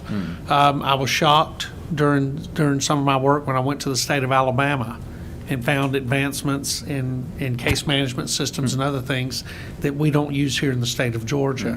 And when we start getting outpaced by Alabama, we have serious concerns. But at the same time, when we start talking about cost, and we look at the budget overall, we have to prioritize. And I used to tell everybody, I said, public safety's number 2, and everybody knew what my background was, and they said, well, if you think public safety's number 2, what's number 1? And I said, don't pick up people's trash and see how they respond, and then public safety has a problem. But we do have to prioritize what we do within the county. And sadly, some of those real important things to some people just aren't that important when it comes to maintaining a strong court system and public safety system. Chairman Strickland. Thank you. Mike 4. Thank you, Mr. Chairman. Good morning. Good morning. Question on your justice system scorecard slide. Where do you get this data from? Sharon, you want to answer? You mean the actual data itself or the actual benchmark? Data. The data itself. We collect that out of our, well, it comes from a number of different sources, but the primary source is our Odyssey database. It's the Tyler system that is the foundation for all of the justice system data. So it's where information is entered by the sheriff and the DA and the clerk and the judges that basically track these cases as they move through the court system. And do we feel confident that everything is being entered properly, that we're actually able to track cases through that system? Yeah, I think, like most large systems that were built years ago, now we just moved to the cloud system, and we did move to the most current version last year, to the most current on-prem solution. So I do think that for the most part, we feel like we're capturing this data, in part because it's required for individuals to actually be able to move through the system. So we have to track an individual and we have to enter the information. Now, as in most large systems with numerous agencies entering data, you are going to have some issues. So there are going to be some times where you just have human error, which is expected in a system this size. But for the most part, we check the data, we double check the data, and typically what we'll do is we'll triangulate it. So we'll look at the data that comes out of the system. We'll call the clerk if there seems to be an anomaly. We apply some things that look at the standard deviation, right? So if something has been running at 30, and then it jumps to 60, we typically say, okay, we have a problem, let's go figure out what that might be. So a number of tools to make sure that we're capturing the data as accurately as possible. And who is the we? Is there someone at the county that's overseeing this data or making sure that it's entered properly? Who is the we? That's correct. So there is in the county manager's office, before I left, it was myself and I had a small team. That's now part of the strategy and operations office. So we have a team of individuals who actually track the data and actually verify it and then report it to the Board of Commissioners on a monthly basis. And then the goals that are set here, I guess you call it the standards. Who decided to set those goals where they are? These are called state standards. I think it's state reporting standards. So it's a national standard, and so they typically are standards that most counties or most organizations will look at and say, this is what we aspire to be. Now, arguably, some of them are probably more aspirational than others for a number of reasons. And if you talk to some of our judges, they'll say, well, geez, it's a little different if you're running a court system the size of Fulton County versus one that might be much smaller. But on average, I think these would represent aspirational goals. And as we talk about all the time, the key here is what's the delta? Are we moving in the right direction to allow us to hit those? Yeah, and you answered part of this, if I may continue, Mr. Chairman, with my series of questions. You answered some of it just then, but who all do you have bought into these goals? Is the district attorney's office, any public defender's offices, or any of our judges that are at the table in an agreement that these are the goals, or is this something just the county has set? No, I think you'd find that they agree with the measures. They may not agree with the specific targets, right? So if you said to a judge, you say, hey, is disposing of felony cases as quickly as possible the right thing? They would say absolutely. If you say to them, well, is hitting 98% reasonable for us at Fulton County, given the fact that we have this kind of collection of different cases, they would say probably maybe not. So the overall goals are the overall measures, I think, would be accepted. The actual specific targets in terms of the goal itself, there probably would be some debate about whether those are the right goals, the right targets or not. And we, obviously, with the funding side of things, we know that you're able to put money into the pot, so to speak, as we do with agencies.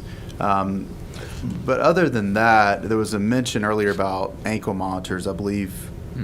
Was it 1,200 people? Is that Yes, the correct number I wrote down? What is the county directly doing to help meet these goals directly? Are there certain policies that the county is pushing, such as maybe funding of ankle monitors to help meet these goals? Well, there were a number of things that we started actually pre-COVID.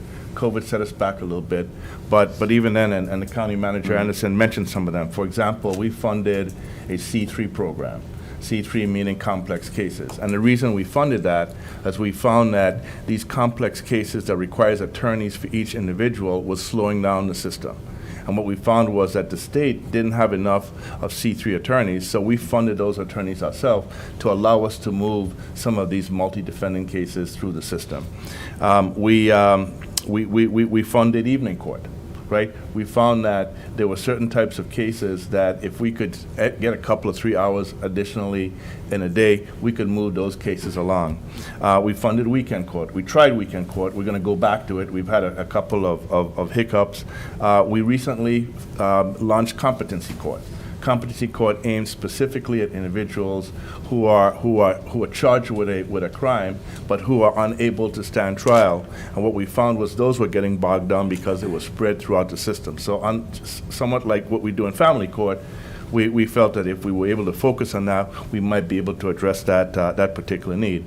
And then we also funded additional senior judges on a part-time basis to come in and help us move some of the criminal cases along. So as we used to say, none of those in and of itself is a silver bullet, but if we do all of those and we do it and execute the right way, we can actually have an impact on the systems, on moving the system faster.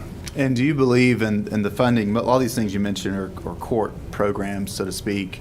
Do you have the Superior Court judges and state court judges at the table working with you, identifying priorities such as funding of these courts? And the same question with the District Attorney's Office.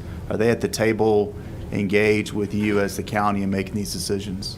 These initiatives actually came out of meetings with them.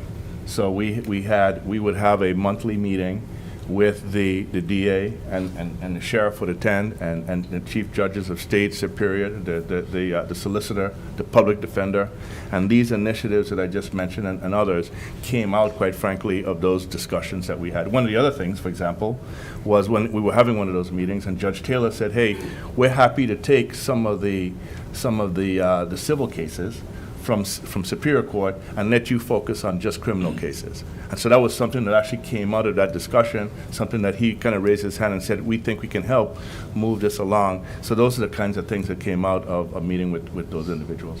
And maybe the last question, I don't know. Possibly. I guess you do know. Mr. Adams, what's your official title with the county? Because my question is going to be, is there a particular office y'all have created that helps coordinate all this, or is it something that in the many hats you wear you deal with? My official title is Senior Advisor to the County Manager. I was previously the Chief Operating Officer for Justice, Technology, and Public Safety, where I served in for 5.5 years, and then I retired from that role in mid-January of this year. And as I mentioned, I've been back primarily helping keep the system going during the cyber issue, and now focusing on working with the county manager specifically around either justice-related issues, but primarily on the new jail. All right. Thank you. Thank you, Mr. Chairman. I'm looking at this for this cumulative case reduction of this is from May 2023 to December 2023, and being that this is May 2024 now, in the current 6 months, is this are these trends continuing? Do we know that? No, sir, that's where this cyber attack has disrupted all of our reporting. So we'll know if we can bring all this back online. We anticipated doing it this month. We had a hiccup 2 days ago. So I think generally speaking, the trends are still in the right direction based on what we know, but we do not have a comprehensive report as we sit here today. Including the average length of stay, we don't know that either? No. I do think one of the lagging indicators is the jail population. And so I think one of the things we're encouraged by is that during cyber over the last 4 months, we've actually seen a decline in that population. If we in fact had seen a big spike, we would have said, holy smokes, the system has really slowed down. So it's not, here again, we don't have the data, but I think one of the things you'd look at that would correlate with these would be the jail population. And how often do y'all monitor, do y'all evaluate your jail population? The Sheriff's app has a report every day. Daily. Right. Okay. And if I could, Mr. Chairman. Absolutely. You mentioned the 1,200 ankle monitors. Who oversees that? That's Superior Court Administration. I'm sorry? Superior Court Administration, part of their pretrial services program. So they monitor them? We have a vendor who, of course, is doing the monitoring, but the Superior Court Administration Office, through pretrial services, is managing that overall contract in process now. So who makes the decision if someone is in violation of their monitor? Who makes the decision to have them detained? If someone violates the terms of that monitor, goes, geofencing, and they're somewhere they shouldn't be, that the monitoring company reports that to the Superior Court, and then the judge basically makes a decision as to what to do with that individual. The judge makes the decision whether or not to detain them? It would be reported to the judge, and then the judge would then say, the judge would make the decision. Well, the reason I'm asking this because I've worked in state probation for many years, but we didn't have to go back to the judge because the judge has already issued the order for the monitor. In violation of that monitor, We just it meant they were going back to detention. I mean, why do we have to go back to the judge? I mean, I'm just looking at steps to try to cut down on, to make things move quicker. If I could, I think, I've got another question too, but I believe, and I'm going to look at the sheriff for a minute, but I believe what happens is if the monitoring company finds them to be violating, they're going to go pick them up. Do they not? No? Okay, that's another issue for another time, but something that clearly needs probably some further attention there, because that's not the standard as an example for other agencies and levels. But I don't want to get too deep in the weeds on that right now, Alden, I appreciate it. I do want to talk a little more, though. We're talking about the judiciary. I think Chairman Strickland mentioned that. We did have Chief Justice Glanville and McBurney here, which was very helpful. However, I've got to see some data that shows some of our judges are doing extraordinary work. I applaud you for the work that you have done as far as funding the competency court, as well as the night court and other things of that nature.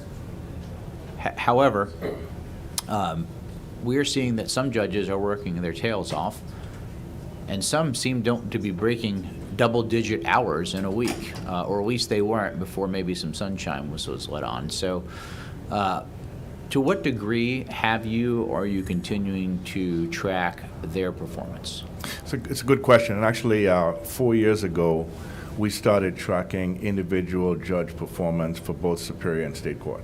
And in fact, when we started putting together, and the CFO's team, Strategy and Performance, they're the ones that capture this data and report it on a regular basis. We actually looked at other counties to see what they were doing in terms of what kind of data, so that we could develop a bit of a benchmark. So we have daily reports. Here again, the cyber set us back a little bit, but daily reports in terms of the number of cases, and we also have by judge. We also have a report on the number of individuals in jail by judge, and so it is tracked on a regular basis. And you are correct. There is some dispersion in terms of the amount of cases that are put through the system on a judge by judge basis, and it does vary. And you were kind, both you and Dick, to spend some time with Chairman Robertson and I last year. If we could, I know you're dealing with some issues right now, but if we could get some updates to that information that are more current when they're available, that would be greatly helpful to us. Thank you.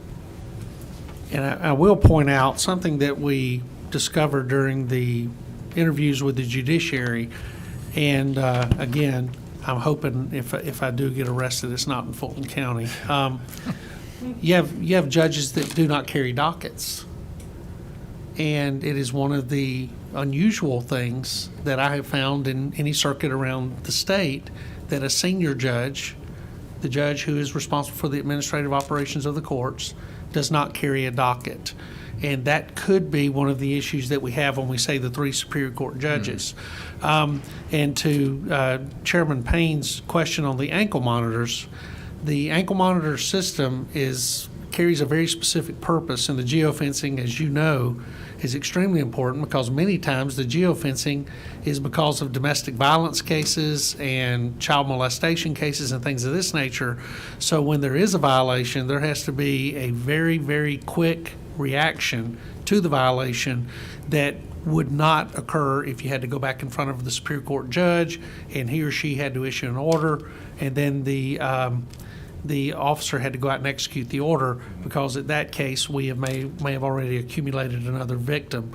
And so that is some of my concern, that while I appreciate the courts managing this, these ankle monitors are not issued in lieu of bond, correct? It is just a condition of bond? That is correct. Okay, very good, thank you. Any other questions from committee? If not,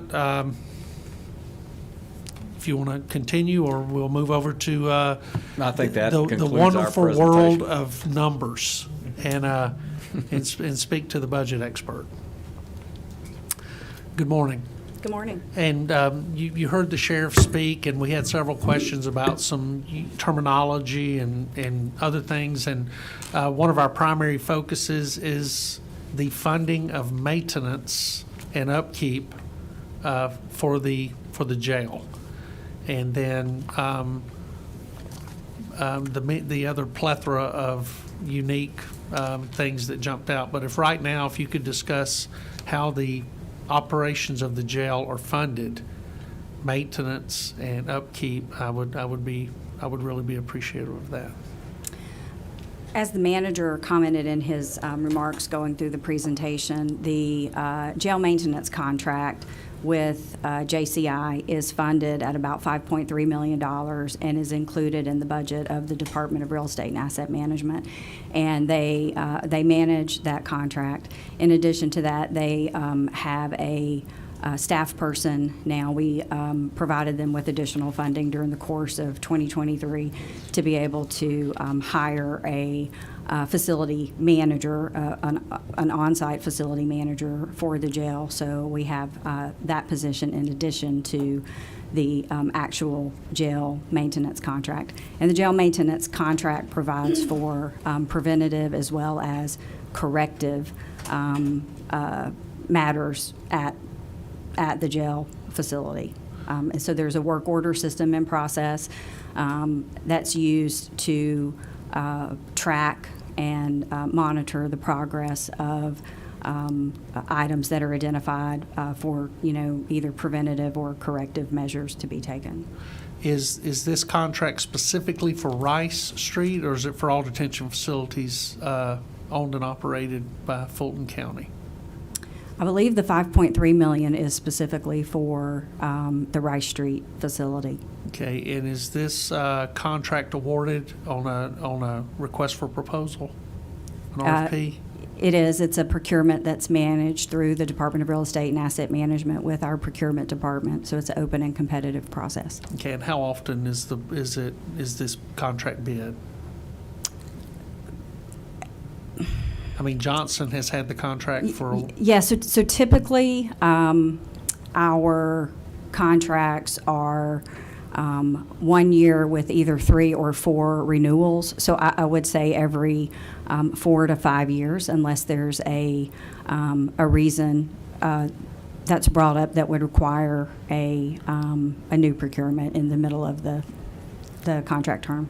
And for how many years has the $5 million been the budget for that particular contract? It has been in that range for at least the last 5 years. Before that, I think it was slightly less than that. We did change the underlying terms of the contract, if you will, so that that modified the price just a little bit in one of the RFP cycles. But it hasn't been, I don't believe it has been more than that in many, many years. Has there been any type of actuarial look to try to, with an aging infrastructure system within the jail, and we're talking about plumbing and electrical and things of this nature, has there been any forecast as to anticipation of increasing that number moving forward? We had in 2016, 2017 timeframe, we had a company come in and do an assessment of all of our facilities. To be honest with you, I will need to go back to see if it explicitly included the jail. I will say that in the mid-2000s, we did a what we called the jail MEP project, which was a complete renovation of all of the jail's mechanical, electrical, and plumbing inside the facility. But I would have to go back to look at the facility condition assessment to determine, it was done by Faithful Gould, to determine if the jail was explicitly included in that or not. Thank you, because I believe, I don't think a lot of our taxpayers and citizens understand that this is the one building in most communities that is operating 24 hours a day, 365 days a year. They don't close for Christmas or Thanksgiving. And every day, electricity is I'm sure water and electric use, Georgia Power loves you guys. because of the amount of energy used within that facility. And in an aging facility, energy costs rise. The systems in there, the cooling systems during the summer, the heating systems during the winter, they continuously run, and they are taxed beyond the average citizen's understanding. And so this is an extremely expensive operation. And so that was my concern about, trying to forecast costs. And I think by mentioning that there has recently been an increase, I think it would accommodate for that. And the more individuals that you have in that building, of course, the more energy and you're going to expend, while at the same time, and we'll be very frank, the vast majority of these individuals have shown themselves not to be good community partners, not when they're not inside the building. So when they are inside the building and in there, in those confined areas, they are not going to be good citizens again. And a lot of times that results in 1,000 doors being damaged or broken, toilets being intentionally damaged and broken, and cells flooded, and all these other things. So the cost of a jail is extremely expensive. Now, the maintenance employees of the jail, are they employees of Fulton County straightforward, or are they employees of the Fulton County Sheriff's Office?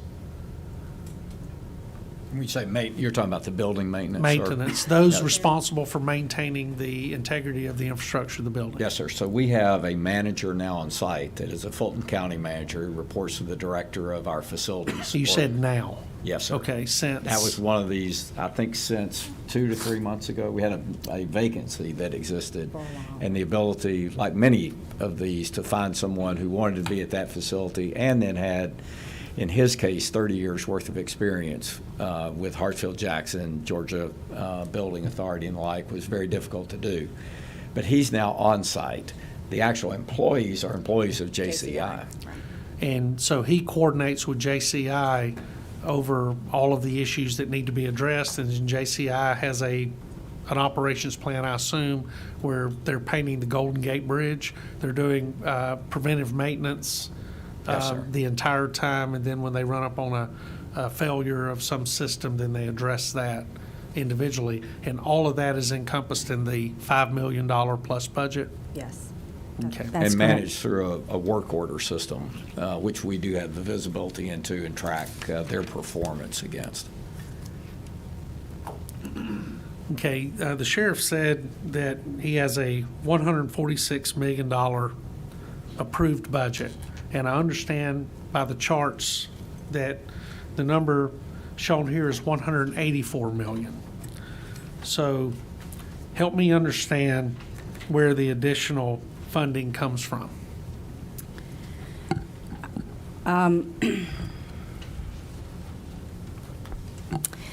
We have some funding that we have set aside in non-agency, and I believe you asked earlier, what is non-agency? Non-agency is the structure that we use to capture costs that we do not align specifically to a particular department or purpose. So, for example, the contribution to the county's closed defined benefit plan that exceeds the normal cost calculation, that sits in non-agency. Debt service payments, lease purchase payments, things of that nature sit in non-agency. Our utility costs sit in non-agency. So we use non-agency to capture things that, for one reason or another, we have determined should not be placed in a departmental budget. Inmate outsourcing is the term that we use for capturing the costs associated with having to house inmates outside of a Fulton County owned facility where we have to pay a fee to do that. We started that process during the mid-2000s when we were undergoing the jail MEP project, and we had to clear multiple floors at a time in order for that work to be undertaken. So when the need arose, again, to look to outsourcing as a solution, we looked within our non-agency budget, and that's where we've placed those funds. So we have about $19 million in non-agency for inmate outsourcing. The $5.3 million for the jail maintenance contract is sitting in the Department of Real Estate and Asset Management budget. This $183 million number also includes some of the funds that we have put in place for some of the physical hardening costs that were identified in 2023 that were really funded as part of our capital budget. What do you mean when you say physical? Physical hardening. So there were some additional cameras that were installed inside the. So where is that funding? Is that funding in a non-agency funding? It's actually sitting in a capital fund. It may be in non-agency, or it may be in the department's budget that actually had to engage a vendor to complete whatever work was necessary. So these non-agency funds are not the general fund? Non-agency is in the general fund. Non-agency may also be used in another fund, like a pay-as-you-go capital fund, which would be for us a fund with a multi-year budget that's not part of our annual operating budget. So if you think of it like this, the general fund is the annual operating budget. We decide this year that we want to place money into a pay-as-you-go capital fund for a project that is going to exceed or go beyond the end of our current fiscal year. We will put that into that multi-year pay-as-you-go capital fund. But the pay-as-you-go capital fund is not a non-agency fund, correct? Non-agency is more like a department.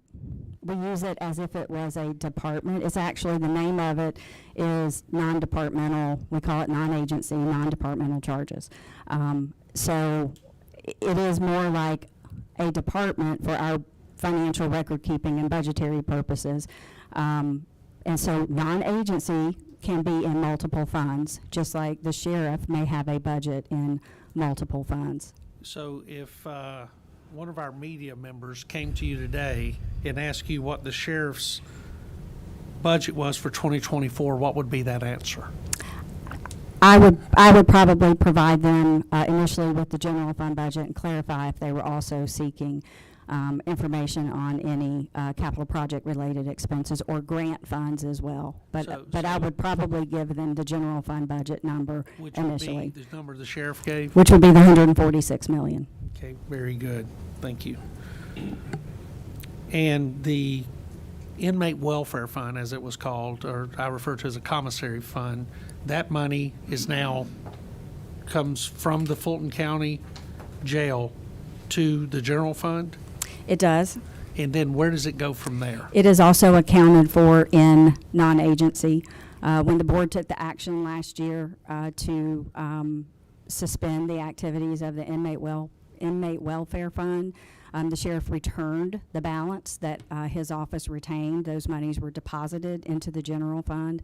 And in the 2024 budget, we established a corresponding expense budget, which is funded in part by the amount that the sheriff deposited, plus an anticipation of the commissions that will be earned in 2024. So we established about an $11 million budget to support inmate services. Okay, how does the sheriff access that money? We have brought to the Board of Commissioners a procurement action utilizing the information that the sheriff's office provided us from their internal records of how the inmate services funds were spent. And we basically tapped into a lot of state contracts and went through, and I have forgotten the name of it, but there is a, it's like the corrections version of the general services admin. So we went through that entity and entered into a little over $3 million, I think it's about $3 million worth of commodity-based agreements that the sheriff's office can draw upon in order to provide for those things that are necessary to meet the needs of the inmate population. But would you say that 100% of the commissary funds are directed back into the Fulton County Jail? Yes. Okay, thank you.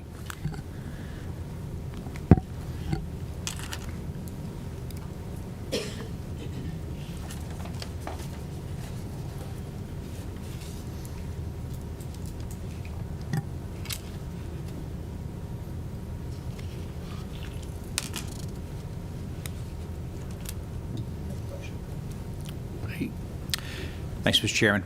Thank you. This is very helpful. When the budgeting process is occurring, right, I'm sure the sheriff brings his budget requests, and then I'm sure in normal course of business you are analyzing that, working with the county manager, and then ultimately to the Board of Commissioners, who will then vote on the budgets. Are you all benchmarking throughout that process of what other similar sheriff's offices and jails are getting either throughout the state of Georgia or other areas throughout the country when you go to a final approval of those budgets? No, we really are not benchmarking. Okay. Thank you. So would you agree with the sheriff when he said that of his budget, that we say is his budget, the 140 million number, that once his personnel costs are paid, once his medical costs are paid, and once his food costs are paid, he's left with about $3 million? I would actually have to do the math on that. My screen literally just flipped because I had that information up. Sorry about that. No problem. Let me get back to it. Yes, ma'am.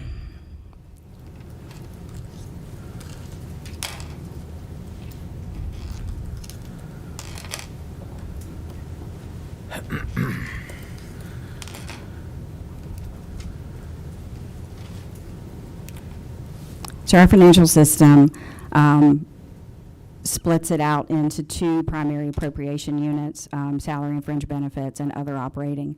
And that allocation is 91, of the 146 million, it's 91.9 for salary and fringe benefits, 54.4 million for other operating. His inmate medical contract is about 39 million.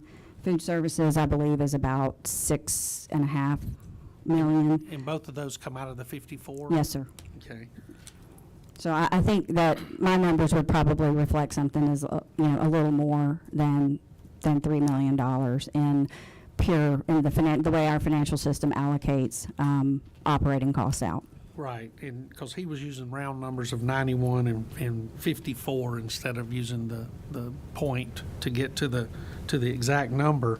And for you or the county manager, is there not a pay plan, an official pay plan for Fulton County employees? We do have a pay and compensation plan, yes, sir. It is not step-based. It's not step-based? No, sir. But how are bonuses approved?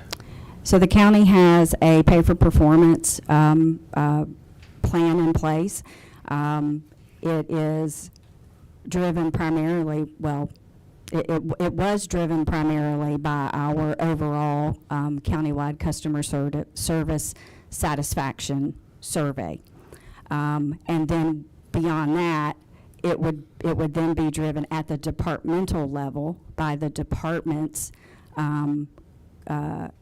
completion of their individual departmental key performance measures.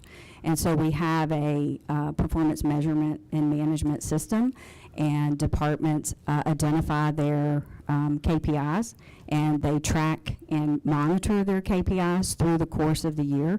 And so for our employees to earn a pay-for-performance bonus, the county first had to meet that hurdle of the countywide customer service measure, followed then by the department meeting its KPIs, and if the department did not meet their KPIs, the performance bonus would be prorated based on how well they did. So if they had 4 KPIs they were tracking and they met 4 out of the 4, then they would get 100%. 3 out of the 4, they would get 3/4, so on. So that is how the county's pay for performance system is designed. It is not at the individual employee performance level. It is at the departmental performance and countywide performance level. Since the pandemic, we have modified and have not used that countywide customer service measure, but have instead used other factors for that determination. But then the second stage has been and continues to be the departmental level. We are working towards a individual employee pay for performance model, and that is taking some time to develop and roll out. And once you do that, that funding will be in will be in a non-agency fund and be funded that way, as opposed to being rolled into the personnel portion of the budget because you can't anticipate. So yes, sir, and our bonus program is also designed to where for 3 years it is a one-time payment, and in the 4th year it rolls into base salaries. So in the 4th year, when it rolls in and would become part of the base salary, we may fund it non-agency initially and then move it into the departmental budgets as they actually need it. Many of our departments carry enough funded vacancies through the course of the year that when these compensation programs are implemented, we don't actually end up needing to send to them the full amount in the year that it's implemented. But in the next year, they get credit for whatever the change is in their employee's base salary. They get credit for that in their next year's budget. I know GMA and ACCG have budget standards that they tend to promote and offer as far as uniformity. Do you have an opinion on zero-based budgeting? We had a opportunity in 2013, 2014 to attempt a zero-based budget, and I found it, while it sounds like it makes a whole lot of sense, I personally found it very difficult to effectuate, and we ended up with what I think I called during a board meeting a hybrid zero-based budgeting, a budgeting approach, because while we asked our departments to follow the process and spent time training them on what that meant, many of them just could not provide all of the detail that was necessary, and so we went in and we did things like we built out salary and fringe benefits for them. So here's everyone you have, and here are all the costs associated. Now all you have to do is in essence build up your operating budget from zero. And many of them just put in last year's number and did not supply all of the required documentation to support that number. So it was an interesting effort. I'm not sure that it works quite the way that it sounds like it should work. But the hybrid version that I tend to like, I understand locking in the personnel because you have funded slots within agencies. Within a law enforcement agency, you have funded slots for majors, captains, all this, all the way down to the new hire. And so locking those in annually makes sense. But don't you think that it would assist with Chairman Pitts' concern about the constitutional officer argument if you had agencies in operations do zero-based budgets and hold their feet to the fire and make them be accountable for articulating each budget item that they're asking for that the citizens are paying for? Again, And to ask you, because would you not agree that some department heads take advantage of, I mean, it's to their advantage just to grab the same budget that they had last year in many cases? our approach, our current budget approach is we provide them with a base budget. That base budget is based off of their salary and fringe benefits spend. We take a snapshot of it at a point in time. We send them a detailed report. They are to go through that report, make any changes to the positions that they think may not have caught up yet in our HR system. So maybe they just offered somebody a job, but they hadn't submitted any paperwork on it yet, so it's not reflected in our snapshot, so they go in and make those changes. Then every year they have the opportunity to build their operating budget. We provide them a base budget. They have the opportunity to build their operating budget out within that base budget figure and provide those level of details. So the sheriff would be able to go into his operating budget and identify what he needs for his inmate medical contract, vendor amount, his food service contract, the vendor, the amount. He could go into his uniform allowance, and he could put in, I have X number of filled positions, and my uniform allowance amount is Y, and do the math on that, extend it out, and put that in. And when he gets to his base budget figure, anything beyond that becomes an enhancement request. And so then they have the ability to submit enhancement requests. They can submit an enhancement request to extend or increase the cost of an existing program. So last year it cost me, $1 per meal, per inmate, per day, and this year it's going to cost me $1.10. So he should be able to ask for that increment as part of his either base budget or as an enhancement request. He can ask for money for expanding a current program. I want to do more of this program that I'm currently doing. He can also ask to fund a program or an activity that he has not historically been doing. All of that comes in as a budget enhancement request and should come in with sufficient detail for the board to review it and give consideration. Would it make sense? And would it be easy if every department started their operating budget from zero and built it up? Yes, but my experience has been that they struggle with being able to do that, with being able to put everything together in a way that makes sense and build that operating piece up. So they have the opportunity to build their operating budget within their total base budget amount and allocate their resources, and they are supposed to provide us with all of the associated details. Some departments do a better job than others. So I guess that's where I would kind of just have to leave that statement on zero-based budgeting and what agencies and departments can and can't do in our budget process. Thank you. And you mentioned the medical contract and the food contract. Both of those are RFPs? The inmate medical contract was an RFP that the Board of Commissioners had approved, and it has been in renewal, in a renewal phase.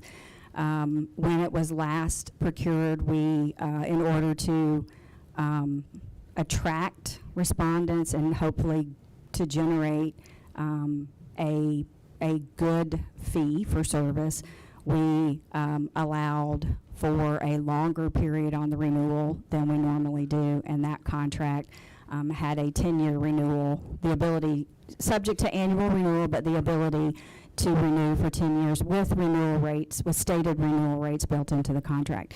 In 23, as a result of many of the matters that have occurred at the jail, we ended up renegotiating a portion of that contract, and the fee increased substantially for medical services.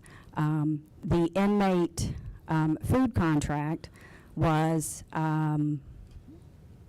originally a contract that was bid by the county procurement department, and I believe the last procurement for that, ultimately the sheriff made a decision to change and go with a different vendor than what the committee was originally recommending, and provided his justification for that. But the procurement was initiated and managed through the county procurement office. So what makes it where the county procurement office would deal with one RFP, the county commission would address another RFP? Is there not uniformity in the county when an RFP is put forward by a department? I believe, well, when an RFP is put forward by a department of county government, yes. We have a procurement ordinance. We follow a very, structured process. What has been introduced by the sheriff is his desire to not use the county procurement office. Is that only the sheriff? We have 4 county constitutional officers, and they predominantly use the county procurement office. They have the occasional independent procurement effort, like the tax commissioner has some particular paper that he needs for the county tax bills. So does the tax commissioner have RFPs that are done in-house? I have not seen an RFP Or that has been done in-house. Does the tax commissioner have contracts that are signed in-house? He has out? he has had a few, yes. Okay. And the sheriff has? Yes. The district attorney? The district attorney has entered into items that are, yes, related. Well, she's not a county constitutional officer, but she's entered into those that are related to her Right. prosecutorial discretion. But she has budgeted, a portion of her budget comes from the county, right? Yes, the majority And of a portion of this budget is spent on contracts that she has signed in-house, correct? it. Yes. Okay, and who is the fourth constitutional officer? It's the tax commissioner, the sheriff, the probate judge, and the clerk of Superior Magistrate Court. Okay, very good. And all of those have contracts that they have signed in-house, and then all of those at some point have used the county RFP process also? Yes. Okay, very good.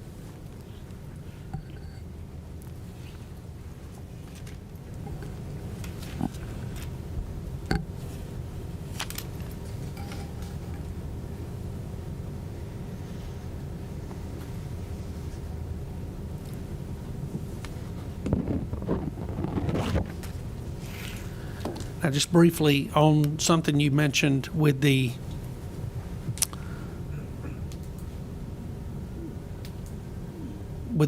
bonus system and the pay for performance system, none of those monies are originally part of the budget, the department budget, and they are moved into there as the process moves. If there is a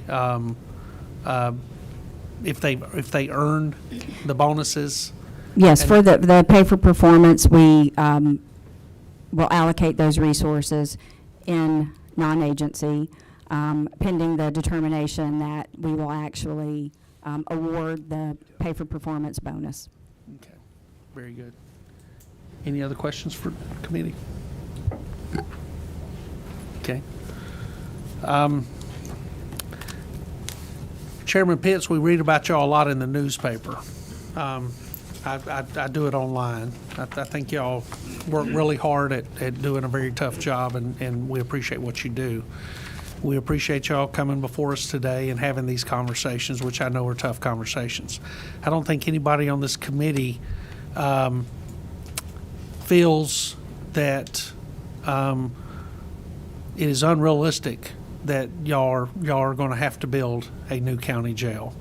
And it is, as the county manager has pointed out, is going to be a lot less expensive to build a new county jail than to continue maintaining the jail that you have there. But would you agree with me that the Fulton County Jail on Rice Street belongs to Fulton County?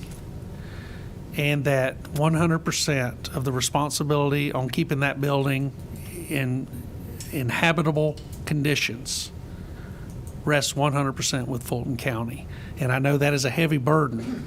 And I think the taxpayers have to understand that the investment is going to come from them, whether you do it through sales tax or through property tax or whatever. That's a battle that I'll be sitting on the sideline watching. But at this point, we're going to have one other public hearing coming up where we're going to open it to the public to hear, what people have to say.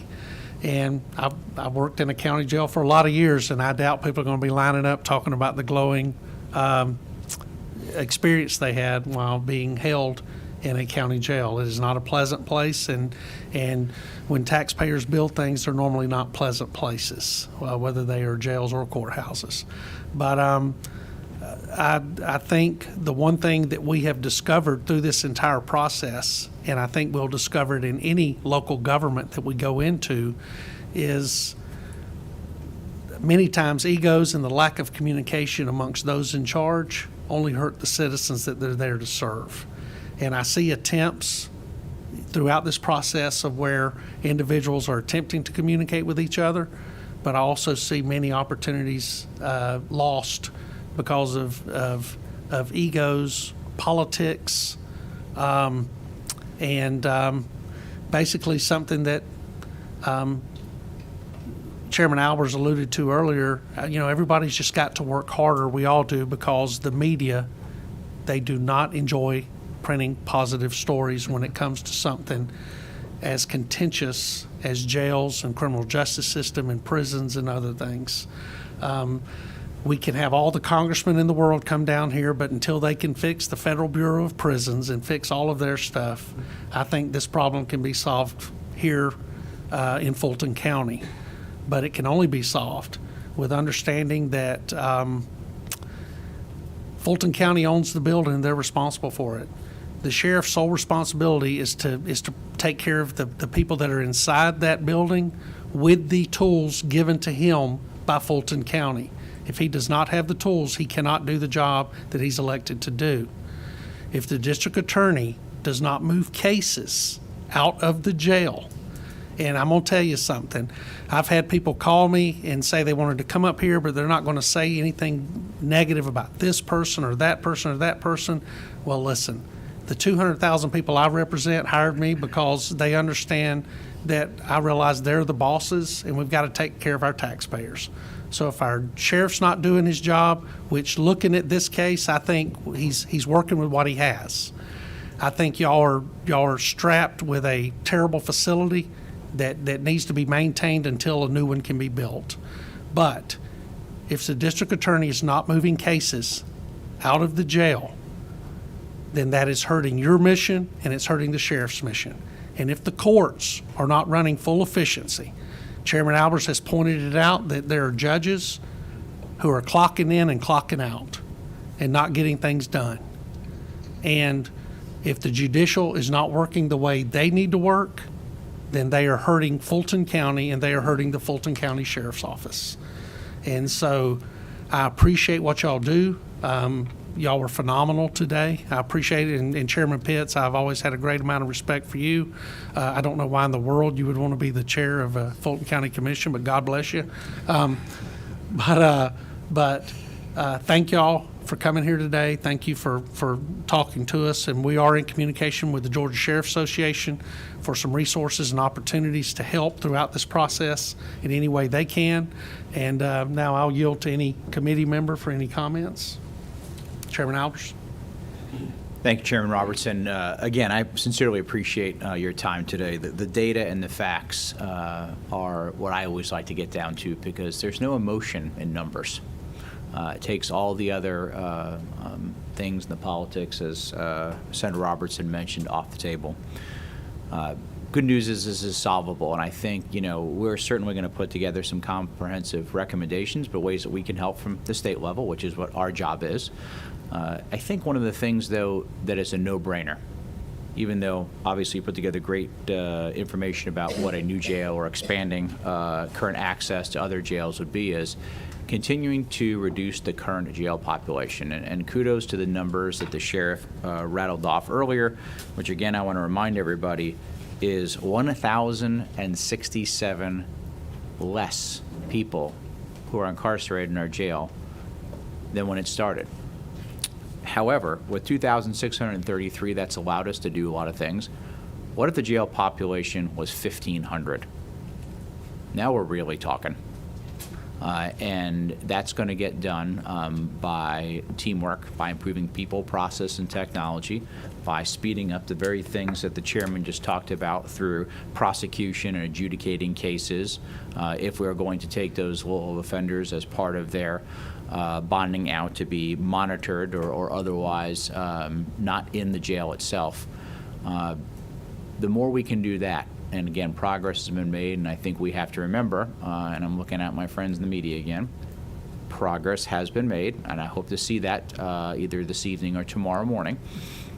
But that's the way we're going to continue to meaningfully do something in the short term while we work on the longer term problems. And I think what you have today is the commitment from not just us, but I think everybody who's come to the room. And I want to thank whether it be the courts. Unfortunately, the DA did not show up today. We did not hear back, which was disappointing, but very much from you all in the sheriff's office for being very transparent and open.